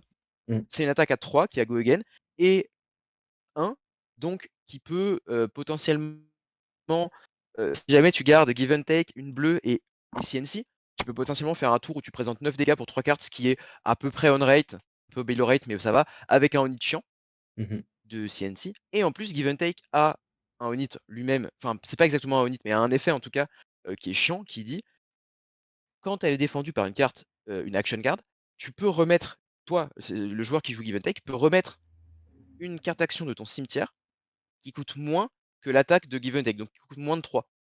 C'est-à-dire tout mon deck en fait. Tout mon deck coûte Mmh. moins de 3. Donc je peux remettre n'importe quelle action de mon cimetière au-dessus de mon deck. Ce Mmh. qui fait que l'adversaire, en fait, il est un peu obligé, enfin pas obligé, mais il a pas envie de bloquer Give and Take. Et Assassin, c'est un deck qui a du mal à mettre des dégâts parfois parce que les adversaires ont envie de tout bloquer. Mmh. Give and Take, c'est une carte qui dit ne me bloque pas s'il te plaît. Vraiment, ne me bloque pas. Enfin non, justement, pardon, excuse-moi, qui dit bloque-moi, qui dit bloque-moi. Les autres, ils Mmh. disent ça. Voilà. Lui, il dit bloque-moi. Et donc ça fait que les adversaires n'ont pas envie de bloquer. Mmh. Heu et ça a Go Again, donc ça permet aussi d'étendre des tours. Mmh. Il y a 2 autres extenders que je joue, enfin, et il y a Shred aussi, pardon, j'ai oublié Shred. Shred qui est que je compte un peu comme un extender, même si c'est une attaque reaction, parce que ça permet de faire passer des dégâts, et ça te permet en fait de convertir une carte de ta main en dégâts, sans avoir Go Again, quoi. Enfin, Mmh. Shred pour moi, c'est un 0 pour 3 Go Again qui en plus a, des upsides de faire passer parfois des units. Mmh. Qui permettent, bah, voilà, de faire passer même parfois plus de dégâts. Donc c'est minimum un 0 pour 3, go again, jaune qui bloque 3. Donc Mmh. c'est plutôt sympa. Et de toute façon, Et il ce y a que je 2 constate oui, vas-y. dans l'appellation que tu donnes des extenders, c'est surtout, les cartes qui mettent des points. Parce qu'en fait, Oui, c'est ça. Unlighted Strike, Give and Take, Shred et Earl et Looking for Scrap dont tu vas parler, assez rapidement, enfin, là juste après, c'est des cartes dont le but Ouais, est de compenser tous ces moments où l'adversaire bloque comme un cochon avec toutes les cartes de sa main et de lui dire: «Bah, en fait, là, tu vas pas les bloquer parce qu'en fait, c'est juste des points. Donc en fait, c'est juste quelques points de ouais, dégâts, tu vas les laisser passer parce que, vas-y, c'est pas très important et surtout parce qu'il faut se préparer au nid qu'il y a derrière». Et c'est surtout ça qui ouais, est super cool avec ces cartes-là. C'est que tu vas faire passer des points, parce que l'adversaire, s'il choisit de bloquer ces cartes-là, en fait, il s'expose au nit qui vient derrière. c'est ça. Mais il y a aussi un autre truc, c'est je les appelle extenders aussi parce que, avec Uzuri, vu que tu as pas beaucoup de go again, Mmh. imagine tu fais un tour où tu viens de disrupt l'adversaire. Genre, je sais pas, tu as présenté un tour avec, je sais pas, tu lui as fait, Codex, Leave No Witness, Shred, tu vois? Un truc comme ça. Enfin bref, un truc un peu Mmh. débile où en Ouais. gros, il a défendu avec une carte de sa main, il en avait plus que 3 parce que, bah, il a dû, mettre une carte dans son arsenal avec, le Codex, donc il a Mmh. déjà plus que 2 cartes en main. Tu lui Mmh. fais un Shred, il perd la carte de son arsenal, il a plus que 2 cartes. Ouais. Donc il va te présenter un tour vraiment moyen, OK? Ouais. Il va te présenter, je sais pas, genre 6 de dégâts maximum. Toi, avec Uzuri, si jamais tu as pas ces extenders, tu vas avoir du mal à utiliser une main de 4 cartes, Ouais, une main bien de 3 sûr. cartes. Donc si jamais tu te retrouves avec une main de 4 cartes et qu'encore une fois, tout ce que tu peux faire, c'est de faire dagger, dagger, leave no witness, bah, Mmh. ta main de 4 cartes fait un peu pitié, quoi. Ouais. Donc c'est e-strike, c'est give and take et tout, il te permet le looking for a scrap et earl te permettent de dire: «OK, là, je vais peut-être étendre, enfin, je vais peut-être pouvoir te présenter quelque chose avec ma main de 4 cartes, ou de 3 cartes», et c'est des dégâts, en effet, comme tu dis. Mmh. C'est essentiellement des dégâts. Et comme tu as très bien dit, est-ce que l'adversaire se dit: «Ouais, je vais bloquer un Looking for a Scrap» et en même temps, il a pas envie parce que, bah, ça se trouve derrière, il va avoir un Onit, à 6 chiant à défendre Mmh mh. et il a pas envie de bloquer, quoi. ou Mmh. un, Leave No Witness ou un truc comme ça. Et donc les 2 derniers extenders, dont on a déjà parlé, c'est, Looking for a Scrap, qui est une des très, très, très bonnes cartes Mmh. du deck, même si c'est une, rare, qui a été, beaucoup utilisée dans le draft pour ceux qui ont fait du draft Outsiders. Ah Mais, ouais, c'est trop bien je ça en moi draft. quand je l'ai vu quand je l'ai vu en draft, je me suis dit: «Allez, c'est giga broken en draft et tout, il y a pas de problème». Mais je pensais pas la jouer en CC Mmh. et en fait en Uzuri, c'est complètement broken. Donc Looking for a Scrap, elle dit, pour 1, elle va taper à 4 et elle défend à 2 et en tant que coût additionnel, tu peux, bannir une carte de ton cimetière qui a un d'attaque exactement. D'où l'importance d'avoir pas mal de, stealths qui coûtent enfin qui sont bleus, parce que les stealths bleus ont la particularité d'avoir un d'attaque. Elles ont toutes une d'attaque. Donc ça tu peux bannir une carte qui a un d'attaque de ton cimetière et si tu le fais, Looking for a Scrap gagne un d'attaque, donc elle passe à 5 et elle a Go Again. Donc c'est une Mmh. carte qui te dit 5 Go Again pour 1. Ouais, c'est pas mal quand même, hein. Ce qui est voilà, ce qui est quand même très, très fort. Sachant que comme, je disais tout à l'heure, les cartes qui coûtent 1 et qui ont Go Again sont très, très forts dans Uzuri parce qu'elles te permettent de combiner avec toutes les autres cartes, qui coûtent 2. Mmh. Les Shakedown, les CNC, heu, les, Surgical, enfin voilà. Ou de faire ou de comboter aussi avec les cartes qui coûtent 0 parce que tu peux faire Looking for a Scrap, Dag et cartes qui coûtent 0. Mmh. Donc c'est très, voilà, c'est très fort dans Uzuri Looking for a Scrap et justement pourquoi j'ai appelé ma version moitié Blueberry, moitié Contract? Parce que dans la version Contract de Archon Alter, il n'a que 12 bleus et donc il n'a Mmh. que 9 cartes. Il joue pas les Sedate en fait, en gros et OK, donc il a 2 cartes, qui ont 1 d'attaque en moins dans le deck et lui, il ne joue que 2 Looking for a Scrap. OK. Sauf que moi, je me suis dit: «C'est trop important, cette carte est trop importante dans le match-up Dromai, dans le match-up, dans les match-up où tu veux vraiment avoir ton full, deck, dans limite, ou dans les match-up où tu veux être vraiment aggro, aggro», donc comme, Dromai. Mmh. C'est trop important d'avoir cette carte en 3 exemplaires pour vraiment mettre une pression monstre et c'est pour ça donc que j'ai décidé de mettre 2 bleus, en plus et c'est ça en fait, c'est vraiment cette carte qui a fait que j'ai changé de version de deck. Parce que dans l'autre OK. version de deck, j'avais pas de Nourishing, j'avais des Eradicate, j'avais pas de Shred, j'avais des Cut to the Chase. Enfin voilà, c'était un deck un peu différent. Mmh. Pas énormément encore une fois, mais c'était un deck un peu différent quand même et donc c'est vraiment l'ajout du troisième Looking for a Scrap qui m'a un peu fait changer le deck. OK. Parce que la carte est vraiment importante, je trouve. C'est vrai qu'elle est très forte et puis elle est jolie Ouais, en ouais, elle est plus. très, très forte. Oui, en plus, oui, thématiquement, elle va bien, quoi. C'est ça. Et ensuite, tu as Earl, qui peut être décrit comme un head jab, voilà, Oui. c'est un head jab, qui parfois gagne une game. Tu l'as déjà activé? Voilà. Ouais, je l'ai déjà activé, ça m'est déjà arrivé. Alors, OK. Earl, ça peut aussi te permettre de faire un tour où, tu vas, en fin de game, par exemple, Mmh. si jamais il te reste Flick Knives et tes 2 dagues, je sais que c'est dans enfin, voilà, c'est très hypothétique, hein, mais voilà, et que l'adversaire est à 3 PV, tu peux l'avoir. Si jamais il bloque pas la première dague en se disant: «C'est pas grave, il peut faire flic parce qu'une fois», tu vois? Mmh. Et donc tu hurles, enfin, voilà, tu détruis ta dague avec Flick Knives et tu hurles, ce qui permet d'envoyer 2 points de dégâts. Ou si tu sais, par exemple, si tu sais que ton adversaire, il a que 2 cartes en main et que, je sais pas moi, tu peux présenter létal si jamais il y a Spider's Bite qui touche, par exemple, Mmh. mais que tu as pas assez de ressources pour le faire, et bah, tu peux envoyer hurl, pitcher pour ta Spider's Bite, enfin pitcher pardon, pour envoyer ta Spider's Bite, quitte à plus les Flick Knives, par exemple. Mmh. Et faire en sorte que ta prochaine attaque, en fait, soit moins bien défendable et potentiellement, tue ton adversaire. OK, Mais OK. c'est honnêtement, c'est des cas vraiment, c'est quand tu as plus Flick Knives et que c'est la dèche vraiment, ça m'est déjà arrivé de tuer sur, une partie sur Talishar où le mec il était à 1 PV, j'avais plus Flick Knives et en fait j'ai codex un Hurl Pour l'achever, et en voilà et du lançant coup la je l'ai dague. juste tué en pingant, voilà, en pingant avec la dague. Il pensait qu'il était safe parce qu'il y avait plus Flick Knives et que mes 3 Hurls étaient partis en fait, il me semble que mes 3 Hurls étaient aussi un truc comme ça et bah Mmh. non, je l'ai codex et voilà. Mais c'est vraiment, ouais, j'ai dû le faire, 3 fois et c'est tout, quoi. La majorité du temps, c'est 0 pour 3 go again, quoi. La majorité du temps, c'est une 0 pour 3 go again, qui avec laquelle tu vas quasiment jamais bloquer Mmh. et contre Dromai, c'est vachement bien parce que ça permet de tuer Chromai, Ouais. ça permet de tuer, comment il s'appelle? Miragai avec une dague. Pas Mmh. très efficace, mais bon, Mais ça voilà, se fait, on hein. va dire que c'est ça voilà, ça le fait. Ça peut tuer Heu, Azvolaille aussi. Ça peut tuer Azvolaille, mais contre Dromai, tu as pas trop envie de tuer Azvolaille, enfin bref. Contre Dromai, globalement, tu vas face et donc voilà, mais c'est vrai que ça permet de tuer Azvolaille, ça permet de tuer, Killoria, ça permet de tuer, Chromai et donc c'est quand même super intéressant d'avoir cette carte, dans le deck. OK, OK. C'est Après s'il y avait mieux, on jouerait mieux, hein, mais enfin on jouerait un truc mieux, mais Bah, c'est ça fait le taf, quoi. on fera avec ce qu'on a, quoi. Voilà. Ensuite, tu as 2 autres cartes dont je voudrais parler, qui sont les Down and Dirty, qui Ouais. sont vraiment voilà, qui sont vraiment des cartes, purement pour draw my. Il y a pas d'autre, raison de les avoir. Mmh. Parce que, bah, c'est un popper qui résiste à Lost in Thought, Ouais. heu et qui est sympa à avoir si tu as un ponder. Genre si tu fais Codex of Frailty et que tu arsenal un Down and Dirty, tu es super content contre draw my. Ah ouais, la vie de rêve, hein. Heu, ah ouais, là c'est la vie d'Aloca, enfin bref et globalement, ouais, tu es trop bien contre draw my, mais c'est une carte qui est pas très utile, on va dire, pour la vendre, Mmh. dans beaucoup d'autres match-up. Mmh.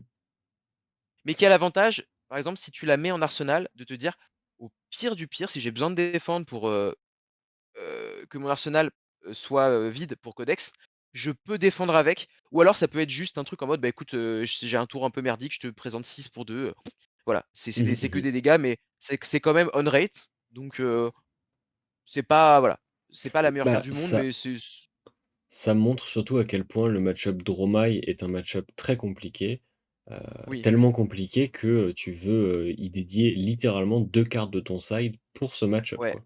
En pas plus que 2, de attention. oui, non mais en plus des autres cartes que tu mets déjà Ouais, dans le deck complètement, ouais, et qui ont c'est ça. une capacité, enfin qui sont un peu mieux contre Dromai, tu vois? Genre, Ouais, ouais, complètement et une autre carte qui est contre Dromai principalement, mais qui est forte aussi dans d'autres, c'est Codex of Bloodrot. Ça qui est une tech d'Arcade Alter. Lui, il en jouait 2 dans son deck, mais j'ai OK. décidé de le réduire à 1 parce que je me suis dit que voilà, Dromai, vivait déjà assez, dans ma tête, pour lui accorder, tu vois, un side de plus Mmh mh. et en gros, non, c'est surtout que j'avais plus de place parce que c'est une très bonne carte. Codex of Bloodrot, ça dit, heu, chaque héros qui n'a pas de carte dans son arsenal, met une, carte de sa main dans son arsenal et ça crée un peu comme le Codex of Frailty, ça crée un ponder pour moi et cette fois-ci, ça va créer non pas un Frailty mais un Bloodrot pour l'adversaire Mmh. et donc et ça a go again. Donc contre Dromai, c'est quelque chose qui dit: «Je te mets 2 de dégâts et voilà». Sachant que Dromai, C'est on a du tout. mal parfois à la finir. Ouais, mais c'est ça, OK. on a du mal parfois à finir Dromai, tu sais, parce qu'elle défend bien et quand elle a les dragons, elle défend avec 3 cartes et puis après elle te présente, 50 dégâts. Mmh mh. Heu, donc Codex of Blood c'est une carte qui dit: «Je te mets 2 de dégâts», elle se recycle parce qu'elle te donne un ponder et ça permet aussi parfois, dans d'autres match-up ou voire dans le match-up de Dromai, de jouer autour des gens parce qu'il y a des gens qui se croient malins, quand ils jouent, contre Uzuri, ils se disent: «Bah moi, vu que tu as signé NC, Leave No Witness et tout, je vais jamais jouer avec un arsenal». Et Mmh. là, ils se disent: «Putain, le mec de le player de le joueur d'Uzuri, il est un peu dans la merde» et Codex of Blood permet de, contrer un peu ça en disant: «Bah, en fait, non, tu es obligé de mettre une carte de ta main dans ton arsenal, tu as pas le choix, quoi. Il va Bah, falloir y passer», d'ailleurs, c'est un truc qui est assez paradoxal avec, Usuri, c'est que, on n'a pas envie de remplir notre arsenal parce que ce serait ouais, risqué, d'ajouter de la value exactement, au ouais. CNC et au Leave No Witnesses, mais on a quand même envie de le remplir parce que s'il est pas rempli, Avec on des risque de DR. prendre un Codex of Frailty, des Ouais, familles et on est en mode: «Ça m'enlève une carte de la main, c'est au ça secours» et ouais, et si c'est tu as une DR en si tu as une DR en arsenal, parce que mmh, souvent tu as envie de les mettre en arsenal tes DR bah, oui, bien sûr. et si tu te prends CNC, bah, tu es un peu salé, quoi. Mmh mh. Ouais, ouais, non, complètement. Mais je pense quand même que la strat, c'est quand même d'arsenal contre Uzuri, Oui, bah, à en moins de fait à moins d'avoir vraiment un tour de zinzin, ou d'avoir une carte maîtresse, genre, si tu as un Art of War dans Faille et que tu peux faire un tour qui est très correct, vaut mieux la jouer plutôt que de te dire: «Non, je peux faire mieux et tout». Mais, OK, heu, OK. mais bon, je pense Et que du voilà, après ça coup dépend des match-up et tout, mais globalement, la strat de pas mettre d'Arsenal contre Uzuri, moi j'y crois pas trop. OK, Pas OK.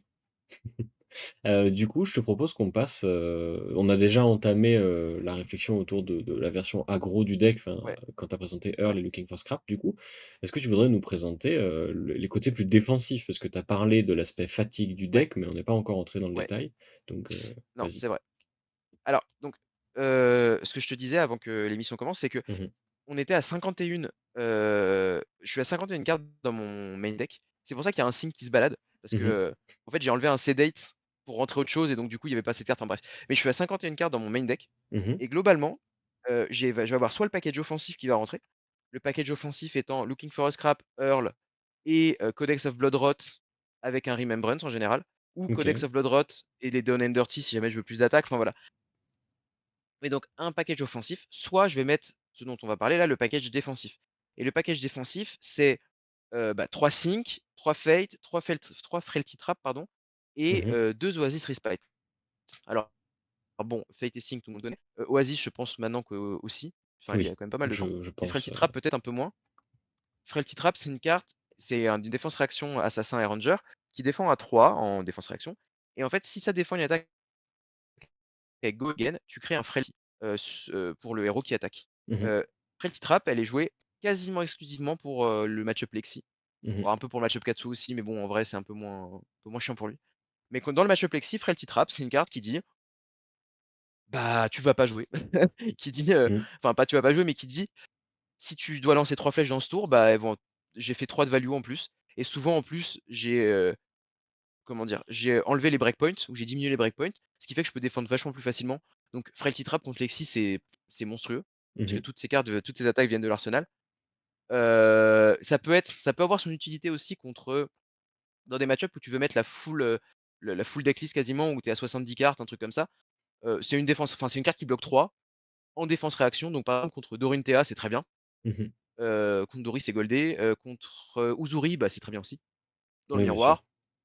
miroir. Contre, Reinhardt ou Lévia, ça peut être vachement bien parce que si tu fais un tour à Blood Rush, bah, c'est pareil, tu fais, minimum, 5 de value, voire si jamais il avait une attaque dans l'arsenal, enfin il ou elle avait une attaque dans l'arsenal, tu peux faire 6 de value avec ton Frailty Trap, Mmh. ce qui est très, très fort aussi. Contre, Katsu, c'est pareil, hein, si jamais enfin, c'est pas Katsu, si jamais il commence par, un Surging Strike, par exemple, tu bloques avec une autre carte et Frailty Trap, bah, derrière, il peut pas te faire ses Kodachi. Donc, bah, Mmh. tu as fait 2 de value, plus potentiellement les trucs chiants avec Mask of Momentum. Donc, c'est globalement une très bonne carte qui rentre dans pas mal de match-up. Très bien. Et donc en fait, en tout, tu as 9 DR plus les 2 Oasis. Mmh. Oasis qui sont là pour, quelques match-up spécifiquement, qui sont là pour, Wizard, même si c'est Oui. le match-up, ouais, Iyslander est autant Doom que Dromai, donc c'est dur. Mais, donc c'est là pour Wizard. Et c'est aussi là pour, principalement Runeblade, parce que contre Runeblade, tu veux les fatigues, tu as une stratégie, enfin, pas exactement une stratégie fatigue, mais tu as un plan de jeu, ton plan de jeu secondaire, c'est de les fatigues. Et Mmh. donc, Oasis est très, très fort là-dessus parce que parfois, si jamais tu pitches bleu pour prévenir, tu fais AB2 en gros, il te reste 1, et bah, pour 1, tu as fait 5 de value. Et tu peux en plus tu peux cibler Rosetta. Oui, c'est ça qui est Et super surtout. Rosetta, elle te fait 2 et 2 et toi tu dis: «Bah, en fait non, voilà, je Mmh. je pour une carte, j'ai prévenu 4 de dégâts», et en plus peut-être que j'ai gagné un PV parce que, bah, j'avais moins de PV. Donc c'est une carte qui est très, très forte dans ce match-up là. Et aussi dans le match-up, je me souviens plus, je crois que je l'ai enlevé dans le match-up gardien, dans le match-up contre Bravo parce que, ça faisait trop de DR ou un truc comme ça. Enfin, faudra que je regarde, je t'avoue que Non, elles sont je me là. suis pas replanché dessus. Bah, Elles sont là, OK. tu les Qu'est-ce as que j'ai enlevé laissées en alors tout du cas. coup? Ça. OK, ça ouais, c'est les frailties que j'ai enlevées, OK. Mmh. Bah, oui, c'est ça, j'allais te Mmh. demander, est-ce que les frailty, tu les joues contre les match-up gardiens qui voudraient dominate et tout, juste parce que c'est des défenses réactions que tu peux jouer de l'arsenal? Mais du coup, j'ai ma Alors réponse. avant je le faisais. OK. Heu mais en fait, un jour j'ai essayé sans, je me suis dit: «Vas-y, j'ai Mmh. trop de DR». J'avais trop de fois des mains où, j'avais genre, voilà, stealth, DR Oasis, j'étais en mode: «Bon, voilà, super». Mmh Et mh. j'ai enlevé les Frailty Trap parce qu'en plus, alors je jouais Frailty Trap aussi contre gardien avant parce que je jouais la Crown. Et contre Bravo, Oui, c'est important de pouvoir présenter 8 de défense avec une carte de ta main et oui, ton équipement et une DR. Et oui, bien Frailty sûr. Trap avec, la Crown of Providence te permet de faire ça Mmh mh. pour contrer l'effet de crippling. Sauf que Frailty Trap, avec Mask of Perdition et Black Tech, ne te permet pas de faire ça. Il faut que tu Oui, claques tes 2 équipements et le Frailty Trap. ouais. Donc j'étais en mode: «Est-ce que j'ai vraiment envie de claquer toute ma défense, une DR et une carte de ma main pour bloquer un Onit?» Non. Non, Donc pas je ouf. préfère mettre, voilà, non, voilà. Donc je préfère mettre les Sync, les Fate et les Oasis, sachant qu'en plus contre Bravo en général, tu as un game plan qui est assez mid-range. Mmh mh. C'est un peu en mode, tu vas lui présenter 6, il va bloquer 6 et puis toi il va te présenter Anotos. Mmh mh. Et s'il a un tour où il veut setup, il faut que ce soit aligné avec un tour où toi tu as pas de disrupt. Ouais. Parce que si tu lui présentes, un Death Touch, non, Death Touch ça marche pas, mais si tu lui présentes un CNC, si tu lui présentes un Shakedown, un Surgical, un Leave No Witness, n'importe quoi qui menace sa main ou son arsenal, bah son setup il tombe à l'eau. Mmh mh. Et donc ou alors il te met tout son équipement et il garde sa main et il te fait un gros tour et dans ce cas-là, bah, tu prends un peu, mais vu que tu as pris tes Mais t'es équipements, gagnant parce que tu voilà, peux t'as green. arraché l'équipement. Voilà, bah, ouais, c'est ça, tu es gagnant dans un certain sens. En tout cas, tu as avancé dans ton plan de jeu de: «Je veux le fatigue», enfin je veux Mmh. le forcer à me donner des cartes de sa main plutôt. Ou alors comment dire? Il bloque avec des cartes de sa main et dans ce cas-là, bah, il peut pas faire grand chose, il peut faire juste marteau pour 6 ou un truc comme ça. OK, Donc OK. Fretty Trap n'avait pas sa place et en plus ça diluait le deck, Mmh. avec des cartes qui étaient pas ultra ouf. Donc voilà, je les ai enlevées. OK, OK. Je crois qu'on a bien fait le tour des Et ah il y a non! Remembrance. Vas-y. Ouais, il y a Parce que moi, Remembrance. c'est fort. Alors Remembrance, c'est une tech Darkon Alter. Il y a quasiment OK. enfin pas quasiment que lui qui la joue, mais il croit, énormément en, comme Codex of Bloodrot, hein, c'est ces 2 techs vraiment, signature, on va dire. J'ai essayé de jouer sans, mais je Mmh. t'avoue qu'avoir 6 codex dans la partie, c'est pas mal. Ouais. Pareil, dans certains match-up, reprendre certaines cartes, que ce soit des CNC, que ce soit des give and take en late game. Mmh. Une des autres win conditions contre gardien ou contre les decks qui veulent te fatigue, c'était, de les mettre assez low et en fin de game de reprendre 2 give and take et 1 codex et Mmh. en fait de présenter, ce que sur le channel Uzuri International, ils appellent le give and take loop, où en gros, tu fais give and take, tu remets, give and take au-dessus. Mmh. Ensuite, tu fais, codex, tu prends un give and take de ton arsenal, enfin tu prends un give and take de ton cimetière, tu le mets dans ton arsenal, tu refais give and take, Mmh. tu prends give and take, tu le fous au-dessus. Ensuite, à la fin du tour, il va trigger, il va se remettre dans ton arsenal, tu vas piocher un codex et voilà. Et c'est, en mode, tu peux Je faire des trucs vois. comme ça à l'infini, virtuellement. C'est très, très fort parce qu'évidemment, en plus, tu as pas que give and take, normalement, tu as d'autres cartes ou alors tu donnes des coups de dague entre 2 quoi. Mmh. Et ça te permet de faire des trucs un peu débiles, sur les fins de game. Et ça permet aussi de ramener des poppers contre Dromai si tu en as besoin ou des extenders contre Dromai. Tu vois, contre Dromai, moi en général, ce que je fais, c'est que, si jamais je joue ma Remembrance, bah, je vais ramener, les Looking for a Scrap en priorité, si j'ai des bleus si j'ai des cartes qui coûtent 1 dans mon cimetière. Sinon, je vais ramener des, Easter eggs, des Earls, peut-être des poppers aussi, enfin voilà. C'est OK, OK. c'est assez versatile comme carte et au pire du pire du pire, ça pitch pour dague. Oui, Voilà. c'est ce que j'allais dire. Ou ça C'est ou ça c'est paye le coup d'un CNC, ouais. voilà. C'est toujours un peu embêtant de pitcher sa Remembrance la première fois qu'on la voit, Ouais, mais bon, au mais moins quand ça elle fait ça, revient, tu es quoi. content. Et du coup, tu n'as jamais eu envie d'en jouer plus? Une seule suffit? Ouais, parce que, je trouve qu'en fait avoir c'est ce que je te disais tout à l'heure, Mmh. la majorité des cartes du deck, quand tu joues une, quand tu joues contre des decks aggro, en gros, tu rentres pas les 2 blocs quasiment, sauf, Deathless et Codex parce que voilà. Mmh. Et le fait déjà d'avoir une Remembrance dans le deck, parfois ça peut un peu Oui, parce que ça bloque te pas. porter préjudice parce que ça bloque pas. OK, OK. Et donc le fait d'en avoir 2, je pense que ce serait un peu trop. J'ai jamais essayé, il faudra peut-être D'accord. que j'essaye, mais j'ai tendance à penser que ce serait trop. Parce que c'est un truc qui m'amuse, mais quand tu joues Dromai, la Dromai qui Oui, tu gagne, peux c'est celle jouer, qui joue le 3 plus de Remembrance, ouais. Remembrance. Ouais, ouais, Du ouais. coup, heu, du coup, c'est un peu une réflexion que tu peux apporter, enfin que tu peux appliquer à pas mal d'autres decks. C'est un peu ce Ouais, ouais. côté genre, si les 2 jouent une Remembrance, ils sont à égalité, mais à partir du moment où il y en a un des 2 qui Ouais, joue ouais. une Remembrance de plus et qui veut aller au moment où elle a de l'importance, bah, il est sûr de gagner en gros. Ouais, ouais, complètement. Complètement, Très complètement. bien. Et du coup, je voulais, passer, rapidement sur les match-up, on va dire importants, enfin ceux Ouais, qu'on rencontre, qu'on a rencontrés, enfin que tu as rencontrés aux nationaux et cetera et cetera. ouais. Par exemple, je voulais savoir, contre Lexi, contre Faye, Ouais, contre Dromai, ce genre de choses. Si tu avais ouais, des ça je marche. sais pas par lequel tu veux commencer d'ailleurs? Bah, je vais peut-être commencer par les plus difficiles pour aller vers Mmh. les plus faciles. D'accord. Parce que je suis pessimiste, donc je commence par les match-up Doom. D'ailleurs, je sais pas si tu as vu, ouais, dans la decklist, je pensais qu'elle Oui, allait enfin, je pensais que c'était, ça allait rester, privé. Du coup, j'ai vraiment mis Doomed entre entre parenthèses parce que j'étais désespéré. ça J'ai fait, m'amuse je sais pas combien beaucoup, de hein. games sur Talishar contre des Icelander et vraiment c'était, je me faisais laver à chaque fois. C'était pas drôle du tout. Et Donc pourquoi est-ce que ce ouais. match-up-là est si laborieux, si Alors perdu d'avance? alors pour beaucoup de raisons. Ah! Merde. Déjà ouais, vraiment, vraiment. En fait, les premières fois que j'ai joué contre Icelander, je me suis dit: «Bah, ça va, le match-up, il est pas si doom que ça» et après j'ai joué contre des bonnes Icelander Mmh. J'ai fait: «Ah si, en fait, si, c'est complètement Doom. Heu, tu n'es pas assez rapide. Tu n'es pas assez rapide heu, pour l'aggro, en fait, Mmh. tu pas dash boost, quoi, en gros. Qui va Ouais. lui présenter des 0 pour 4 go again, 0 pour 6 go again, des trucs comme ça, en ayant des blues pour, en plus AB. Mmh.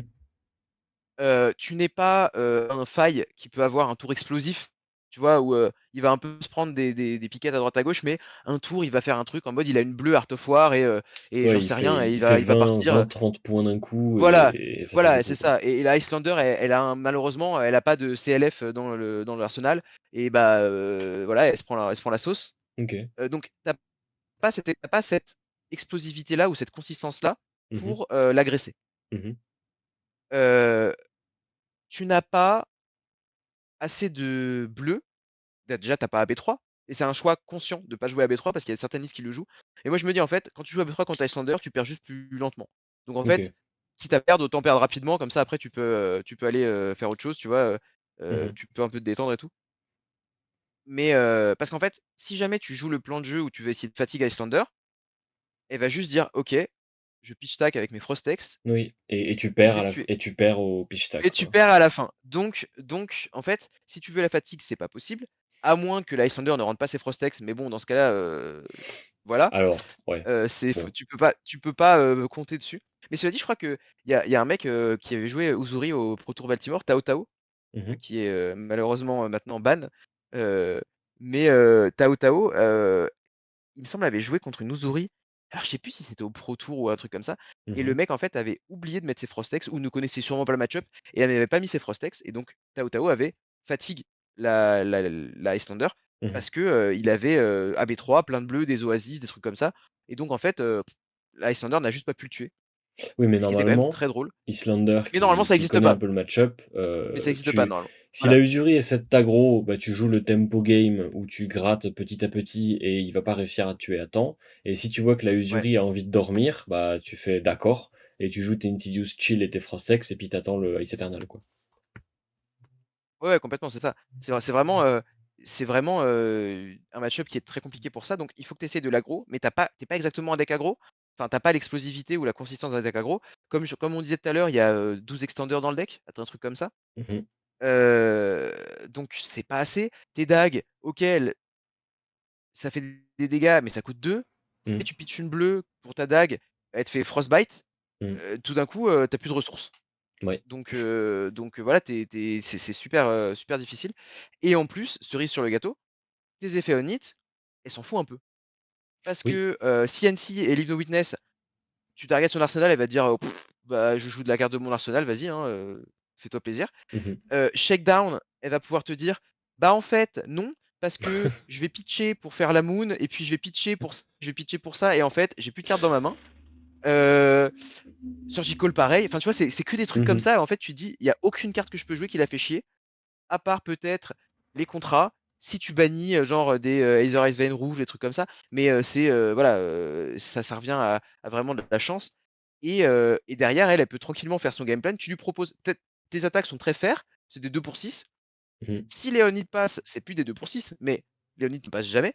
Le seul Léonid qu'il a Mmh. fait c'est Death Touch. Parce que Death Touch, tu peux mettre un token Inertia Oui. et là, si jamais elle a pas d'arsenal, c'est dans ces games là que tu peux un peu reprendre la tempo, avec, Uzuri. Mais, sinon, c'est complètement doom. Mmh. Contre une bonne Icelander, je vois pas trop à moins que la Icelander ait une sortie terrible du style, elle va draw, une main avec, 4 raids avec 4 raids, puis une main avec à nouveau 4 raids et dans ce cas-là, bah, GG à toi, tu vois? Tu mieux joué. Mmh. Mais, mais bon, c'est vraiment un match-up, Mais très, très, très difficile. même dans ces cas-là, il y a un monde où l'Islander revient, en fait. Parce qu'il lui suffit de bloquer avec des Ouais, mais 4 cartes, d'attendre 2 tours complètement. et elle reprend, tu vois? Non, mais complètement, c'est vraiment très dur et alors, j'ai vu qu'il y avait alors, récemment, il y a eu les nationaux US aussi, enfin, en même temps que nous, je Mmh crois mh. d'ailleurs et les nationaux anglais et en Mmh. Angleterre, il y a pas mal de joueurs Uzuri. Bah, Arconalter notamment est anglais, OK. avec, il y a aussi George, je sais plus quoi là, George Keys, je crois, qui, a OK. fait top 4 au Calling Birmingham D'accord. avec Uzuri et lui, il joue une liste Blue Uzuri plus classique et en fait, ces listes-là jouent plus de shred. Moi, j'en joue que 3. Mmh. Eux, ils en jouent parfois, 6, les jaunes et les bleus OK. et Shred est très fort contre Icelander parce que Icelander, en général, ce qu'elle veut faire, c'est bloquer avec une carte genre t'envoyer de l'arcade ou des effets chiants pendant ton tour et après garder, une carte pour pitch, une carte pour t'envoyer, enfin Bullander en tout cas. T'envoyer une attaque à 7 ou à 8 avec 2 cartes et Arsenal sa dernière carte. Mmh. Et donc globalement, elle veut, faire des turn cycles comme ça où elle te gratte un peu jusqu'à te mettre à range de Storm Riders. Et en fait, Uzuri dit enfin Shred dit: «Bah non, en fait, tu pas défendu. Donc là, tu as moins de PV et ça permet de faire passer des dégâts gratos». Mmh. Et la Icelander peut pas y faire grand chose parce qu'elle a souvent que 3 DR, elle a souvent que 3 sync, peut-être 3 Fates dans certaines listes, je suis pas à jour sur la liste Icelander, mais voilà quoi. Enfin Mais c'est c'est, l'idée, quoi. Je voilà, vois, c'est je l'idée. vois. Et globalement, le plus tu joues de Shred, meilleur enfin, ton match-up Icelander devient vraiment meilleur quand, tu joues plus de Shred. OK, OK. Mais moi j'en joue que 3 parce qu'il y a pas la place d'en jouer plus. J'entends, j'entends. Enfin pour moi en tout cas. Et donc Icelander vraiment c'est doom doom, il y a rien à faire. Ensuite, je dirais que le deuxième match-up doomed, c'est, Dromai et Prism que j'ai mis ensemble parce que, Mais alors, tu vois, ça, c'est un truc qui c'est m'étonne. illusionniste scum. Heu, C'est un truc qui oui, m'étonne parce que, Dromai, je comprends pourquoi est-ce que, le match-up est difficile. Les dragons, c'est dur de les gérer, notamment si la ouais, Dromai part sur un plan big dragon, c'est vraiment infernal parce que elle en met ouais, trop, elle ouais. bloque trop bien, machin et tout. Mais Prism souffre beaucoup des poppers. Donc, les prismes auxquels tu penses, ça va surtout être les prismes très Spectra, du coup, celles qui mettent Ouais, 2 exactement, auras et tu es dans la sauce exactement, parce que tu peux en gérer qu'une seule, quoi. exactement, c'est ça. OK, Moi OK. je pensais pas du tout aux Prism Herald parce que les Prism Herald en effet, bah, tu as quand même pas mal, tu as 14 poppers dans la liste si je dis pas de Mmh. bêtises. Heu, Et 3, 6, ouais, je crois que c'est ça, hein. ouais, tu ça, tu as 14. Avec les 2 Et Dominguez, ça fait 14. c'est ça, ouais. Et donc ces prismes-là, oui, pas de problème, mais les prismes qui jouent Spectra avec Mmh. les auras, qui te font des trucs en mode: «Ah, ça me met des Spectral Shield et puis après ça me met ci, ça me met ça, je t'attaque à 4 avec Iris», c'est trop dur. Vraiment, Ouais, c'est trop bah, dur. c'est pire que Le Dromai, fait en fait. heu, je sais pas parce qu'elle a 32 PV, donc Ouais. si jamais elle touche pas ses Arclight Sentinelle rapidement, tu as moyen de la submerger et de gratter des points de dégâts par-ci par-là. Enfin, tu vois, il y a moyen de faire Mmh quelque mh, mmh. chose parce Ouais, qu'elle je perd vois, quand je même vois. un peu de tempo à jouer ses auras. Mmh mh. Enfin même beaucoup de tempo. Donc il y a moyen de faire quelque chose. Mais bon, c'est quand même un match-up qui est pas facile. Mais après, je le mettrai pas en Doomed, hein, attention, hein, le Mmh. pire, c'est Icelander. OK, Et OK. après aussi, je pense que Prism, c'est un deck qui est pas solved, donc tant On qu'il y sait aura pas pas de encore bonne liste, exactement, enfin ouais. de voilà, tant qu'il y aura pas de très bonne liste Prism, je pense qu'on peut pas trop juger du match-up. Mais je l'ai mis avec Dromai parce que c'est le même side en fait, c'est surtout ça. Mmh mh. Heu donc Dromai qui est le deuxième match-up, pour moi pire match-up de de Uzuri. Sachant qu'il faut différencier les 2 versions de Dromai, Big Dragon et Empress. Big Mmh mh. Dragon étant, je pense, aussi Doom que Icelander, peut-être un tout petit peu moins, mais voilà, si Mais pas Icelander, je pense que beaucoup, tu as 10 quoi. de win rate. Ouais, Icelander, je pense que j'ai 10 de win rate. Dromai, Big Dragon, je dois avoir peut-être 12, tu vois? Enfin, ça doit être Ouais. vraiment, un truc comme ça. Et par contre, contre la version Empress, qui est la plus jouée en ce moment, Mmh mh. heu, j'ai un win rate qui est pas catastrophique. Enfin, je vais pas dire que je suis à 50-50 parce que ce serait mentir, mais si jamais je go second, qui est très important dans le match-up, parce que c'est un match-up un peu aggro en fait, Mmh mh. heu, si jamais je go second, je pense que je dois approcher des 40 de win rate, ce qui est OK. franchement pas dégueu. Oui, pour Dromai, c'est pas Heu, dégueu. voilà, voilà, c'est ça. C'est franchement pas dégueu, et c'est ce que je disais, donc c'est un match-up aggro contre, Mmh mh. Dromai. Tu d'ignorer le plus possible les dragons, pas qui sont pas importants, genre, les Asvolai, les Yendurai, les trucs comme ça, tu vas essayer de pas trop les gérer, sauf si tu Mmh peux mh. pas faire autre chose évidemment de ton tour, hein. Et tu vas essayer de foutre la pression à la Dromai en proposant des tours avec des extenders, avec des, comment dire? Avec des on hit qui la font chier, avec des dégâts, qu'elle ne peut pas prévenir ou qu'elle peut très difficilement prévenir comme les Blood Rod de Death Touch ou du Codex.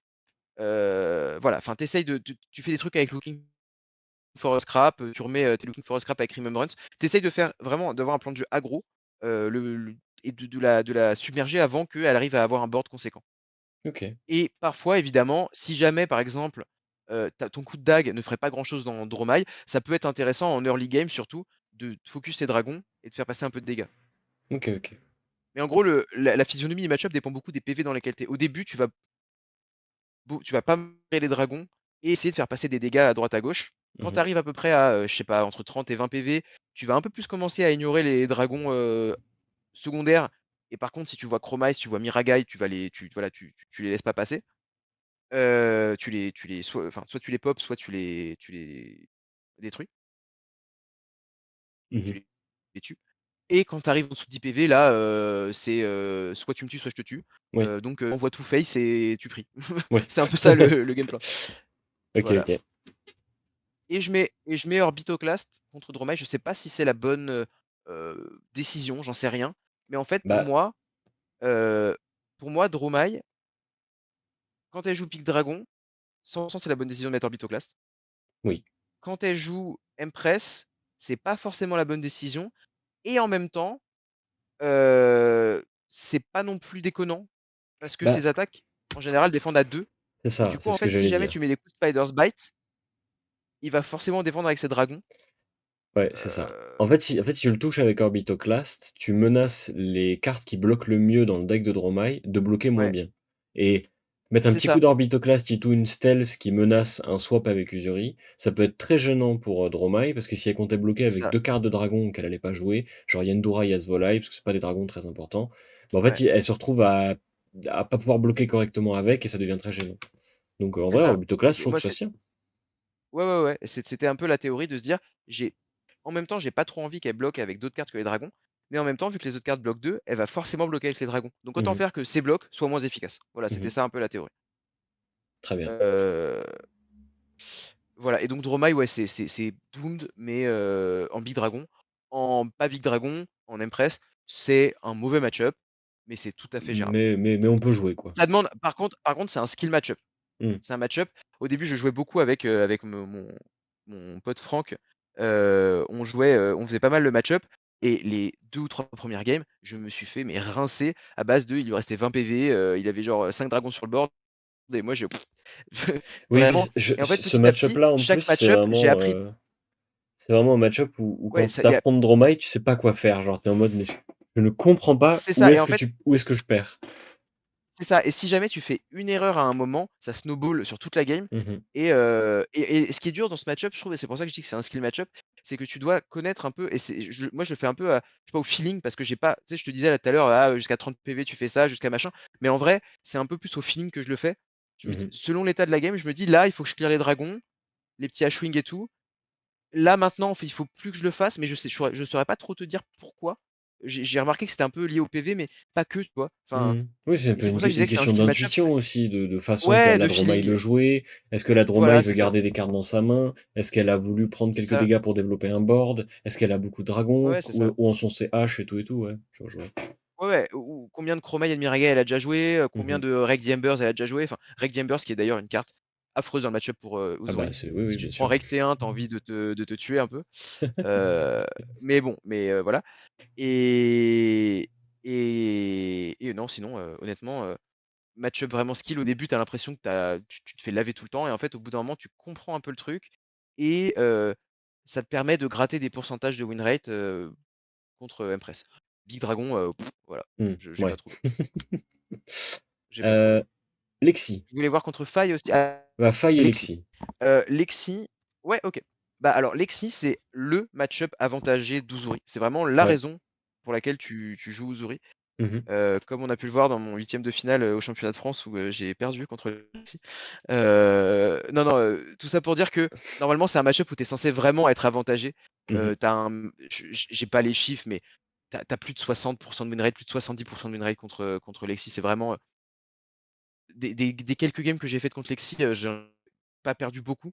Mmh mh. Et vraiment, c'est un match-up avantagé parce qu'en fait, toutes tes cartes présentent quelque chose qui la fait chier. Mmh Vraiment mh. toutes. Heu, tes cartes bloquent 3. Mmh mh. Déjà, tu bloques bien. De base, tu Oui, es un deck qui bloque bien. clairement. Hem, Tu présentes des on-hit qui vont potentiellement la faire chier. Parce Mmh que mh. si elle se prend un Command and Conquer, elle tire la gueule. Oui. Leave No Heu, Witnesses, pareil d'ailleurs. Leave No Witnesses, elle tire la gueule. Death Touch, tu lui mets un Frailty, elle tire la gueule. Les contrats qui lui bannissent des cartes, sachant que Lexi a 9 power cards dans son deck. Et encore, elle Mmh en a mh. plus, parce qu'en vrai, il y a aussi. Enfin, elle a donc les 9 power cards, c'est Rainrazer, Stray of a Kind et Codex. Mmh Mais mh. elle a aussi toutes les cartes, genre les Infecting Shot rouges, Les Drill Shot, Hitseekers les aussi. Searing Shot, les Heatseekers, voilà exactement, les Heatseekers que j'ai failli oublier, les Remorseless aussi pour certains qui jouent Remorseless. Enfin, elle a plein de cartes, de très bonnes cartes. Et si tu lui enlèves une de ces cartes, bah, tout d'un coup, elle a perdu, beaucoup de chances de te fait de te f comment dire? De ne pas se faire fatigue, en fait. Parce Mmh. que Lexi n'a pas d'armes et donc si tu lui enlèves les cartes de son deck, en fait, tu lui enlèves des manières de te tuer. Et Du donc coup, tu même les vises contrats comme tu vises Annihilate et vraiment la Plunder. fatigue contre, Lexi? Alors en fait, mais alors ça c'est quelque chose, quand tu joues Uzuri et que tu as un plan de jeu fatigue, c'est jamais ton plan de jeu primaire. C'est OK. toujours un plan de jeu secondaire. C'est-à-dire que derrière, heu, tu te dis: «Je je peux la fatigue, Mmh. mais la fatigue n'est pas comme dans Hold'em où tu vas faire full défense et tu vas essayer de défendre le mieux possible en utilisant ta ressource, ta crown, enfin, tu vois, des trucs comme ça. Ouais, je vois, je vois. Dans Uzuri, tu vas fatiguer en faisant des dégâts Mmh. et tu vas fatiguer en présentant des on-hit et en fait en demandant des cartes à l'adversaire. Mmh. C'est-à-dire que tu vas prendre quelques dégâts, par exemple, tu vas garder dans ta main un Isolate CNC, qui Mmh. va te présenter, un Infecting Shot que tu vas pas bloquer. Donc tu vas prendre 5 plus 2 du Blood Rot. Mais toi derrière, tu vas faire Isolate CNC, elle avait 2 cartes dans l'arsenal, tu lui as présenté ses dégâts, donc elle est plus proche, elle, de perdre avec au niveau des PV. Et Mmh. en plus, tu lui as retiré 2 cartes qui, quoi qu'il arrive, auraient fait plus que 7 dégâts. Parce que une carte offensive pour Lexi, ça vaut pas 3 de dégâts ou 3,5. Ouais, bien sûr. Donc en fait, tu lui prends des cartes en faisant ça, ce qui fait qu'elle, bah, elle va proposer moins de dégâts et tu vas trade et tu vas l'obliger à jouer ton jeu, en fait. OK, Lexi, elle OK. aime bien jouer avec des mains de 4, 5, 6 cartes Mmh. ou alors avec, Tunic Tree of a Kind, tu vois? Des mains comme ça, quoi. Ouais, je vois. Mais ouais, tu vois très bien, ouais, on voit. Mais Ouais, c'est je vois, je vois. heu, en tout cas, on a vraiment enfin, Lexi, elle aime bien jouer avec des mains un peu pleines pour pouvoir faire des tours à 3 flèches, voire 4 flèches maintenant, même si c'est un peu plus rare, depuis le ban Mmh. Bullseye, mais elle aime bien faire des mains un peu, voilà, avec des mains très wide et si jamais tu lui empêches de faire ça et bah, tout d'un coup, elle est beaucoup moins menaçante. Ouais, bien sûr. Parce que, genre, les Searing Shots, les Infecting Shots, OK, ça présente beaucoup de dégâts, mais c'est que des dégâts. Mmh. Heatseeker, par exemple, c'est chiant. Heatseeker, tu bloques. Endless Arrow, tu bloques. Mais elle n'a pas non plus 850 on hit qui sont vraiment, vraiment chiants. Mmh. Et donc, si jamais tu l'obliges à avoir des tours qui sont un peu moins bons, et à trade avec toi, ça fonctionne. Oui, parce Et que en fait, tu il y a gagnes au plein de cartes. trade. Au final, tu vas gagner au Voilà, trade. exactement, exactement. Et alors, si tu arrives à faire, contre Lexi, heu, à garder une bleue, avoir Tunic Up et un Codex et tu fais Dag, qui va pas bloquer parce qu'évidemment qu'elle bloque jamais ta Dag, sinon elle commence sinon Mmh. elle perd. Donc Dag, heu, Codex, CNC et qu'elle a évidemment 2 cartes dans l'arsenal, là, soit elle te met 3 cartes de sa main parce qu'elle a pas d'équipement en plus Lexi en général, tu vois? Elle va Non, avoir peut-être le elle a Hornet rien qui Sting, bloque, mmh, elle a peut-être le Hornet Sting qui bloque à 1. Il y a certaines Lexi qui mettent les bots, qui bloquent 2 là dans le match-up, mais moi je oui. suis ultra content quand je vois ça parce que ça veut dire qu'il y a pas de snap. Oui, du Donc coup, ça veut je dire suis en qu'il y a mode: «OK, bah, pas très de bien». bizarrerie avec Endless, donc la vie de rêve. Ça veut dire que tu joues mon jeu en fait. Donc Mmh. moi ça me va très, très bien. Heu et et si tu fais ça, tu lui prends 3 cartes de sa main, soit et tu lui fais 0 dégâts, soit Mmh. tu lui prends 2 cartes de son arsenal et tu lui fais 6 dégâts et tu lui as mis un Frailty en plus. Parce qu'il faut pas oublier que voilà, c'est ça, une des autres armes d'Uzuri, dans ce match-up, c'est les Frailty. Mmh. Uzuri, elle a 9 manières de mettre des Frailty dans ce match-up, même 12 si tu comptes les Remembrance. Elle a les Codex, les Frailty Trap et Death Touch. Et Mmh. une, Lexi qui se prend un Frailty et bah, c'est tout de suite moins menaçant. Ah ouais. Parce que si elle te fait un tour avec 3 flèches, bah, tu as prévenu 3 de dégâts. Donc Mmh. Death Touch devient une carte qui fait du 1 pour 9 par exemple. Mmh. Frailty Trap devient une carte qui fait du 0 pour 6. Codex of Mmh. Frailty, du 0 pour, 0 en pour plus. l'infini. Ouais, Mais codex, quoi. voilà, ouais, c'est ça, 0 pour 12 quoi, enfin voilà. Mais voilà, c'est très, très fort. Donc tu as les trucs qui la font chier parce que ça l'oblige à défendre, ou ça lui prend des gardes de l'arsenal, ou ça lui prend des cartes de la main, ça va bannir des cartes de son deck. En plus Annihilate et Plunder sont très fortes contre elle parce que les contrats, elle a quasiment que des attaques action, donc Annihilate va tout le temps te créer des silvers. Mmh. Sauf si ça touche Rain-Razors, par exemple, et Tree of Okagne, mais dans ce cas-là, tu es quand même gagnant. Oui. Et Plunder, c'est les cartes qui coûtent un ou moins, sachant qu'il me semble que Lexi dans son deck, elle a quasiment que ça. À part peut-être les Battering Bolts, si elle Ouais, en mais joue. elle va pas les jouer Heu, contre Zuri, donc voilà, non mais c'est ça, voilà. Et peut-être, Death Touch, tu vois? mmh. Et non encore non, pardon, Bah parce non, que Death Touch même Death Touch ça ça marche, coûte hein. 1. Ouais, ouais, voilà. Mais donc elle a quasiment aucune carte qui coûte, plus que 1. Donc en Mmh fait, mh. Plunder va tout le temps toucher et tout le Mmh. temps créer des silvers. Et si jamais tu utilises le masque, là voilà, tu peux facilement partir dans des chaînes, sachant que Lexi est quand même très prone à la fatigue. Si jamais, tu arrives justement à avoir des frailties, à lui manger des cartes. Et autre chose, c'est que l'Alexis, elle peut tu sais, tu pourrais te dire: «Bon, bah, dans ce cas-là, c'est Lexi qui va jouer défensif». Elle va set up des gros tours en fin de game, tu vois? Elle va se faire un pitch stack, voilà, bien comme il faut. Mmh. Et elle va laisser Uzuri un peu faire son truc, défendre. Sauf qu'en fait, Lexi n'a pas d'équipement. Donc dès que tu Mmh. présentes une Spider's Bite, elle est dans la sauce. Mmh. Et elle a pas de DR non plus. Lexi ne joue pas de DR. Ce qui fait qu'en Mmh. fait, tu peux être toi, en tant qu'Uzuri, tu joues beaucoup plus sereinement parce que tu pas à prendre en compte ni les équipements, ni les DR. Mmh. Donc en fait, c'est Gucci, quoi. Ouais, c'est une autoroute, C'est quoi. vraiment, Ça va ouais, tout voilà, c'est droit ça, et feu. c'est ça. Après, attention, on est dans un jeu de cartes, ça reste un match-up où tu peux perdre. Oui, bien sûr. Enfin voilà, c'est Mais pas tu pars quand même c théoriquement avantagé, quoi. mais théoriquement, tu pars très avantagé. Et voilà. Mais si l'Alexis te high roll, elle te high roll, hein. Je veux dire, Mmh. voilà, il y a pas de ou si jamais, elle a un plan de jeu, vraiment, contre de Uzuri Fatigue, elle peut, voilà, elle peut aussi, t'amener, en pitch stackant justement Mmh. à des moments où c'est Mais difficile de d'ailleurs, bloquer. c'est ce qui Heu, je voulais pas le rappeler parce que c'était un moment un peu douloureux, ouais, ouais, mais c'est ouais. c'est ce qui t'a fait perdre en quart de Ouais, ouais, finale ouais, du coup aux nationaux. C'est que c'est tu ça. t'es heurté à une Usuri, à une Lexi du coup, qui a vraiment pitch stack, qui a vraiment, pris son temps et qui a set up un late Ouais, game, ouais. désastreux au moment où toi tu t'es retrouvé un peu bancal parce que, bah, la C'est partie a fait alors son affaire, quoi. je dirais que plus que le pitch stacking, ce qui m'a vraiment, surpris dans sa manière de jouer et en bien, hein, enfin je veux dire, Mmh c'était mh. pas ça m'a pas surpris, en mal, c'était qu'il a utilisé, ses bleus en early game pour me faire des dégâts. Mmh. C'est-à-dire qu'en fait, il a utilisé des Rain-Razors sur des tours avec des Searing Shot bleus ou des Infecting Shot bleus qui m'ont fait passer des dégâts parce que, bah, j'ai pas bloqué forcément. Bah oui, bien sûr, c'est des bleus. Tu vas pas bloquer un Searing Shot bleu, tu vois? Mmh mh. Bon, ça fait 3, je garde pour autre chose. Et en fait, il a réussi à me faire passer des dégâts là-dessus, ce qui fait que Et que ces les bleus rouges ont à fait la beaucoup de fin du dégâts. coup. Exactement, ouais. Et Ouais. que les rouges à la fin, bah, restaient là. Alors Mmh que mh. normalement, le Lexis s'essouffle un peu à la fin parce qu'elle a plus que des bleus. Et les bleus, bah, ça attaque à 3 au maximum, bah, voilà, c'est pas énorme, quoi. Mmh mh. Et voilà. Et non, Kevin a très, très, très bien joué. Enfin, je veux dire, il y a pas de, enfin, vraiment, c'est ce que je dis, le match-up est loin d'être, tu sais, souvent, tu vois, ouais, ce match-up, il est free, Oui, mais moi pour, c'est un truc tel ou que tel match-up. En fait, c'est je jamais free. c'est C'est ça. Moi c'est jamais pour free. moi, aucun match-up n'est, gagné d'avance. C'est ça, ouais. Toutes les games doivent être jouées. Tu peux toujours être surpris par la façon qu'a ton adversaire de jouer Ouais, et même un match-up qui théoriquement est avantagé pour un deck, peut mal se passer. Tu peux te heurter à un truc que tu avais pas prévu, à une séquence auquel tu avais pas pensé et tout et c'est aussi ça qui fait ouais. la beauté d'un jeu. À faire Remembrance sur un shred, tu vois? Des trucs comme ça, Ouais, ouais, c'est alors c'est vas-y, on n'en moi je reparlera pas. ouais, c'est ça, on en Heu, reparlera pas. enfin, tout ça pour dire que, tout ça pour dire que, voilà, normalement, le match-up Lexi est quand même très avantagé.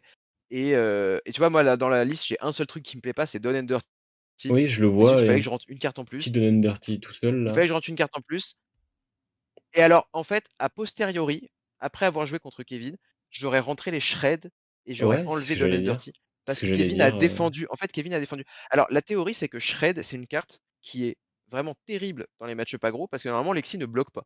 ouais. Et donc, Shred se retrouve et tu te dis, Shred, en fait, ne sert à rien. Alors, tu peux toujours bloquer avec ou pitcher avec, on est d'accord, il y a pas de Bah, problème. alors moi, Mais mon avis, c'est que ça bloque un de plus et ça pitch un de plus que Donen Dirty. ouais, bien sûr. Alors, Done and Dirty, la théorie, c'était aussi de se dire, heu, Sur si un jamais la codex, Lexi tu joue peux Codex, bloquer. Ouais, voilà, bien je sûr. peux bloquer eux. c'est pas ouf, hein, on est d'accord, mais Mais ça ça fait existe. ça peut faire le café. Mmh. Voilà, ou alors, tu vois, si jamais je bloque, elle a un tour un peu moins bon, elle bloque 9, je peux traiter Done and Dirty comme une sorte de petite défense réaction, Mmh. pour bloquer un hit seeker justement. Done and Ouais, Dirty de je vois. l'Arsenal et une autre carte, ça bloque un hit seeker. Enfin bref, c'était ça la théorie. Mais je pense qu'en fait, j'aurais peut-être même gardé le Done and Dirty et rajouté 3 shreds, vite me faire fatigue et en plus parce que Kevin en fait a beaucoup bloqué sur sa game Mmh. et je pense enfin, il a beaucoup bloqué. Il a bloqué les moments importants et Mmh. je pense qu'un shred par-ci, un shred par-là, aurait été, j'en avais mis un je crois de shred, c'est ça, j'en avais mis un. J'avais un peu Oui. changé mon plan de side au dernier moment, chose qu'il faut absolument jamais faire. Mais, donc, j'avais mis un shred dans ma liste Mmh. et je pense que j'aurais dû mettre les 3. Enfin bref, peu importe. Mais OK, OK. en tout cas, voilà, le match-up est quand même assez favorable, enfin très favorable pour, Uzuri. Très Et bien. ensuite, tu voulais faille, c'est ça? Ouais, faille pour finir, pour Alors faille, je dirais, que c'est un match-up, je vais dire faille et je vais englober un peu tous les autres decks aggro, mmh. sachant que bon, ils jouent pas exactement pareil, hein. Si tu joues contre Faille ou Katsu ou Viscera ou Briar, tu vas pas jouer exactement de la même Oui, manière. mais mais Mais, le plan de jeu reste similaire dans le le plan fond. de jeu reste le même. Le plan de jeu reste le même. Tu vas pas mettre tes, extenders qui bloquent pas 3. Mmh. C'est-à-dire tu vas pas mettre Earl ni Looking for a Scrap. Tu gardes Give and Take et comment ça s'appelle? Et E-Strike parce que ça bloque 3. Voilà, Oui. c'est toujours intéressant. Mmh. Heu et tu vois là, j'hésite parce que je revois le side, c'est pareil, j'ai mis qu'un shred parce que shred dans les match-up aggro, c'est pareil, c'est terrible.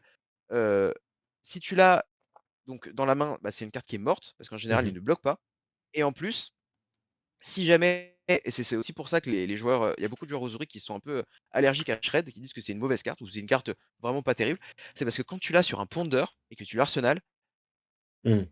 parfois tu arrives pas à le sortir de l'arsenal et quand tu arrives pas à le sortir de l'arsenal, c'est Ouais, c'est très chiant, quoi. terrible, c'est vraiment terrible. Ouais. Heu, ouais, c'est très chiant. Tu peux plus jouer Codex, quoi. Enfin Mmh. et c'est vraiment très chiant. Alors moi, plus je l'ai joué parce que je l'ai pas joué, depuis enfin je en gros, j'ai commencé à jouer les shreds peut-être, 10 jours avant les nationaux. Mmh. Avant, je jouais que To The Chase, heu et en fait, shred n'est pas si mauvais que ça parce que quoi qu'il arrive, il y a des moments où tu peux présenter des tours où l'adversaire soit il bloque, soit il est baisé et en Mmh. général, il préfère bloquer et donc c'est dans ce cas-là Oui. que shred est bien. Après, si tu joues Bah, contre un adversaire qui n'en a rien à foutre et qui se dit: «Bah, de toute façon, je vais tout prendre et puis vas-y, on y va», là, c'est là où shred devient moins bon mais en et même souvent les temps, match-up aggro, ils sont comme ça. ouais, je vois pas à quel moment, Faye, par exemple, ne voudrait pas protéger le Heart of War de son arsenal quand tu joues Leave No Witnesses. En fait, ce que je me dis, c'est que, Alors hem, complètement, non, complètement. il y a quand même il y aura toujours des moments, des situations où ton shred, il aura une utilité. Parce que mon avis, Ouais, c'est que dans tous les mais cas, il bloque 3. mmh, bien sûr. Ouais, non, mais je suis d'accord avec toi. En fait, le seul truc où c'est pas bon, c'est quand tu le pondères. Vraiment, c'est Oui, bien là tu as sûr. envie Oui, bah, là, de c'est oui, tu là, vraiment oui. envie de l'enlever du deck là, tu vois? Ouais, je comprends, je Vraiment, comprends. tu te dis: «Non, non, il faut plus jouer cette carte, c'est pas possible». Mmh. Mais voilà, c'est pour ça que j'en mets qu'un en fait, Mmh. et que je préfère mettre les Done and Dirty. Après, c'est peut-être une erreur. Voilà, j'aurais enfin, peut-être que Non, je mais devrais après mettre les 3 shreds, je devrais essayer. c'est une façon de jouer, peut-être que de toute façon, Ouais, ouais, bien sûr. le ces plans de side, c'est les tiens, c'est ceux que tu as Ouais, sollicités, enfin, que tu as réfléchi et tout et tout. Mais si les personnes qui veulent essayer ta liste, sont pas d'accord, bah, déjà, je pense qu'ils pourront en parler, avec toi si tu es disponible sur Discord, ce genre bien de sûr, choses, ouais. mais surtout les gens, ils peuvent s'adapter. Enfin, s'ils préfèrent mettre 3 shreds et être sûrs d'empêcher l'adversaire de bloquer, ils Ouais, le non, feront, clairement. quoi. Non, non, clairement. Et tu vois, il y a des listes, là, il y a une liste, je crois que c'était alors je sais plus si c'était aux nationaux US ou, Mmh. au calling des nationaux US, Mmh. mais il y a un mec, je me souviens plus de son nom, qui a joué une Uzuri et qui a bien perfait et OK. lui, il jouait une liste vachement bizarre avec, je sais plus si c'était 9 shreds ou 8 shreds, enfin bref. Il jouait quasiment tous les shreds OK. et le Discord international Uzuri était horrifié, vraiment, en mode: «Mais qu'est-ce que c'est que cette liste? C'est shred, c'est vraiment de la merde». Enfin bref mais tu vois, il a réussi quand même à faire, une très belle performance sur je sais plus si c'était les nationaux ou le calling, mais sur Sur un gros tournoi, quoi. un gros event aux États-Unis donc voilà quoi, c'est possible et c'est ce Mmh. que je voulais dire aussi, c'est qu'en fait cette liste d'Uzuri, c'est pas la seule qui existe. Il Oui. existe aussi donc les versions Redliner, les versions, Bluezuri ou Whitezuri, parfois il s'appelle comme ça, et voilà, cette version-là n'est pas forcément la meilleure. C'est juste celle que moi je préfère jouer, que je Mmh. trouve être la meilleure, mais il y en a certains qui diront: «Non, non, moi je préfère Bluezuri, je trouve». tu vois, il y a des gens, par exemple, qui vont jouer Censor plutôt que Annihilate the Armed. Mmh mh.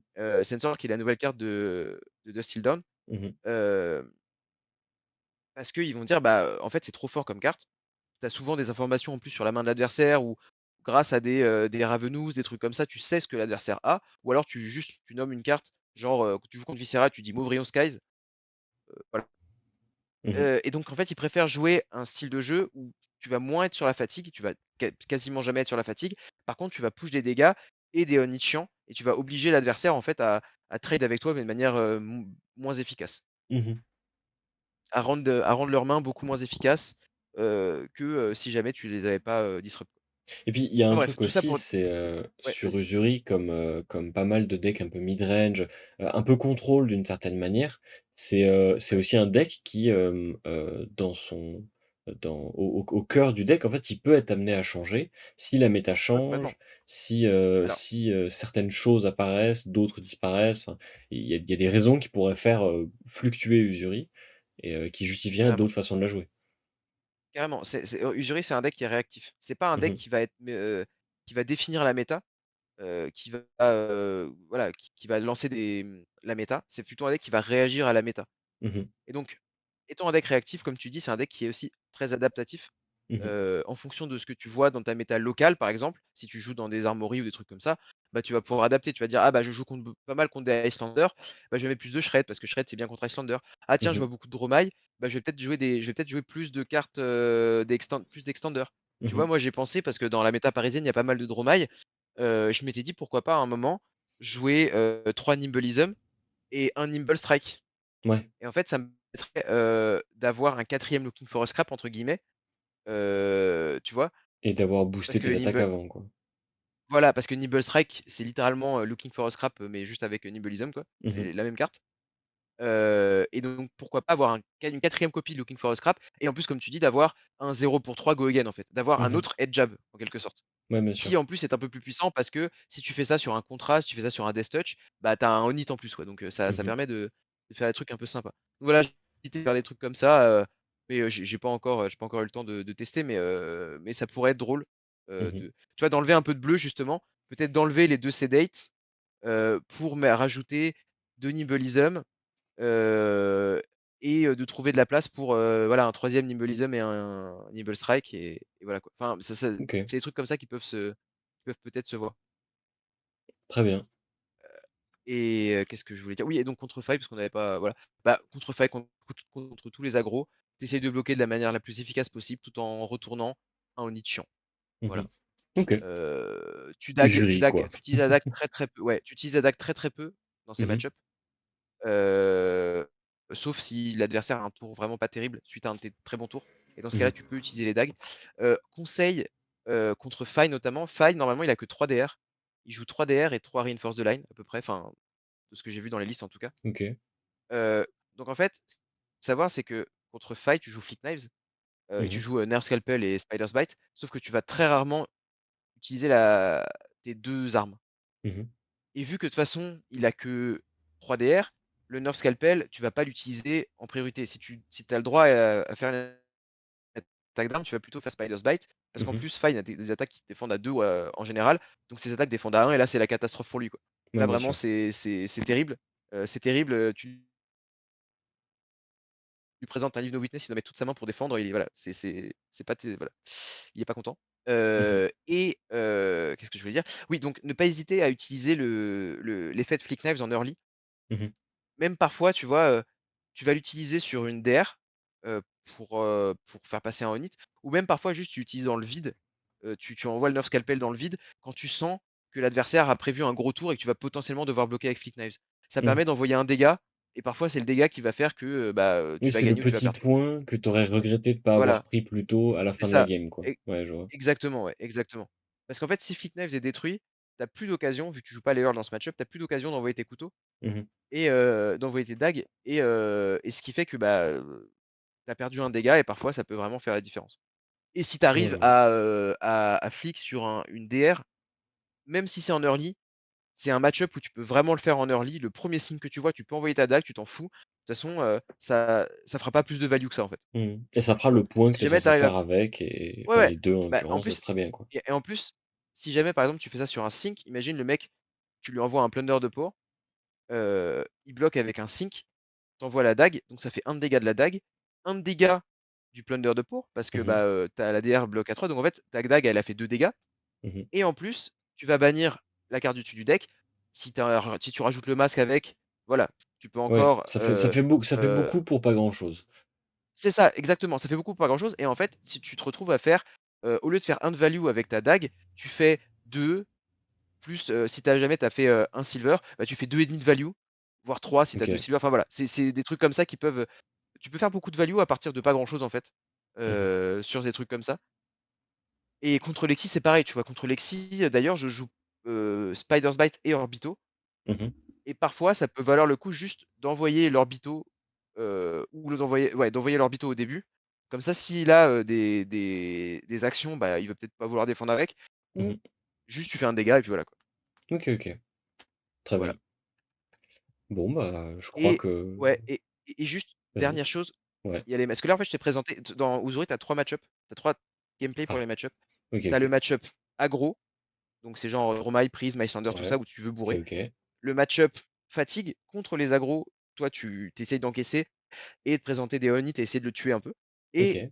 par exemple contre Bravo, contre Dory, contre, j'ai qui d'autre en tête? Contre Boltyn, contre Reinhardt, contre Levia, des trucs comme ça, tu vas jouer un OK. peu, de manière, mid-range où en fait tu mets D'accord. quasiment tout ton deck et OK. vraiment c'est du mid-range, pur mid-range, tu trades, tu trades, tu trades.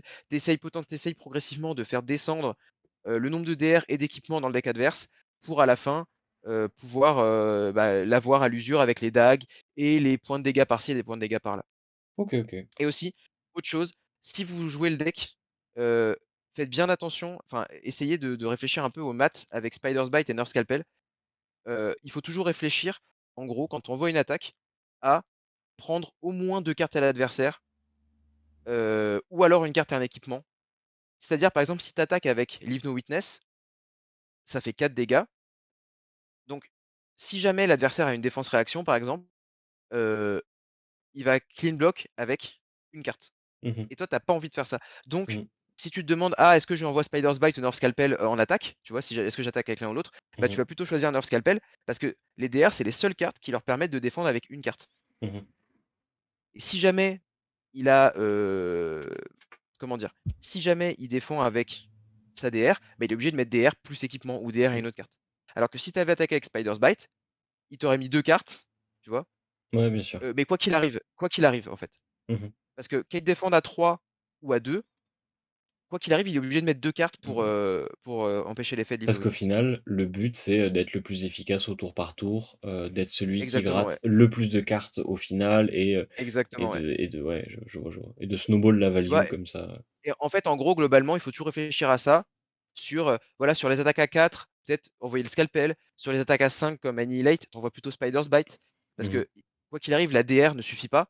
Par contre, s'il a 2 cartes, s'il a que des attaques qui bloquent à 3, bah, là, il est obligé de mettre 2 cartes, plus un équipement ou 3 cartes. Tu vois? C'est des trucs comme ça, Mmh en mh, fait. mmh. Mais c'est à force de jouer, que tu connais les patterns un peu il faut aussi être très attentif à comment l'adversaire joue, Mmh. et auss parce que parfois, tu vois, tu as des réactions. Par exemple, si tu envoies une attaque stealth qui n'a pas dominate, Mmh. ou même qui a dominate, on va dire tu envoies isolate, et le mec en face, il va bloquer 2 avec, une carte ou avec un équipement. Tu peux être quasiment sûr que s'il bloque 2, c'est qu'il a une DR, Oui, bien tu sûr. vois? Enfin, je veux dire, c'est quasiment une règle Bah, universelle et donc to parfois ça vaut le coup de juste dire: «OK, je t'ai pris un équipement, bah, je vais arsenal ma carte, ça m'a suffi», tu vois? mmh. Je vois, je Donc vois. voilà, il y a plein de petites micro décisions comme ça qu'il faut, c'est à force de jouer le deck, tu commences un peu à les patterns et moi je trouve que c'est ça qui fait la richesse du deck en fait, c'est que tu dois un peu jouer aussi en fonction de l'adversaire, en fonction de comment il joue. Est-ce qu'il est, très, défensif? Est-ce qu'il a il a peur de tes cartes ou pas du tout? Mmh. Et donc ça change vraiment la façon de jouer, quoi. OK, super. Voilà. Bon, bah, je pense qu'on va pouvoir, conclure sur ces belles paroles. Heu, merci beaucoup de nous avoir présenté ton Beh, deck. merci à toi de m'avoir invité. Merci à vous de m'avoir invité. Ah J'ai bah, été très bavard, désolé. c'est pas grave, c'est un plaisir, moi j'adore, je trouve ça super. C'est vraiment super que tu nous aies présenté ce deck. En plus, moi, à titre personnel, c'est des plein d'infos qui m'intéressent parce que, bah, c'est un deck que j'aime beaucoup. Je trouve le perso très stylé, enfin, c'est des Ouais, mécaniques que je trouve super et heu bah, et écoute, heu et beh, sur ce, merci j'étais de très nous content avoir de pouvoir le écoutés. présenter parce que j'aime beaucoup le deck, Bah, oui, et donc voilà, c'était un plaisir de le présenter. tant mieux. Et beh, sur ce, merci de nous avoir écoutés et à une prochaine pour une, nouvelle deck tech.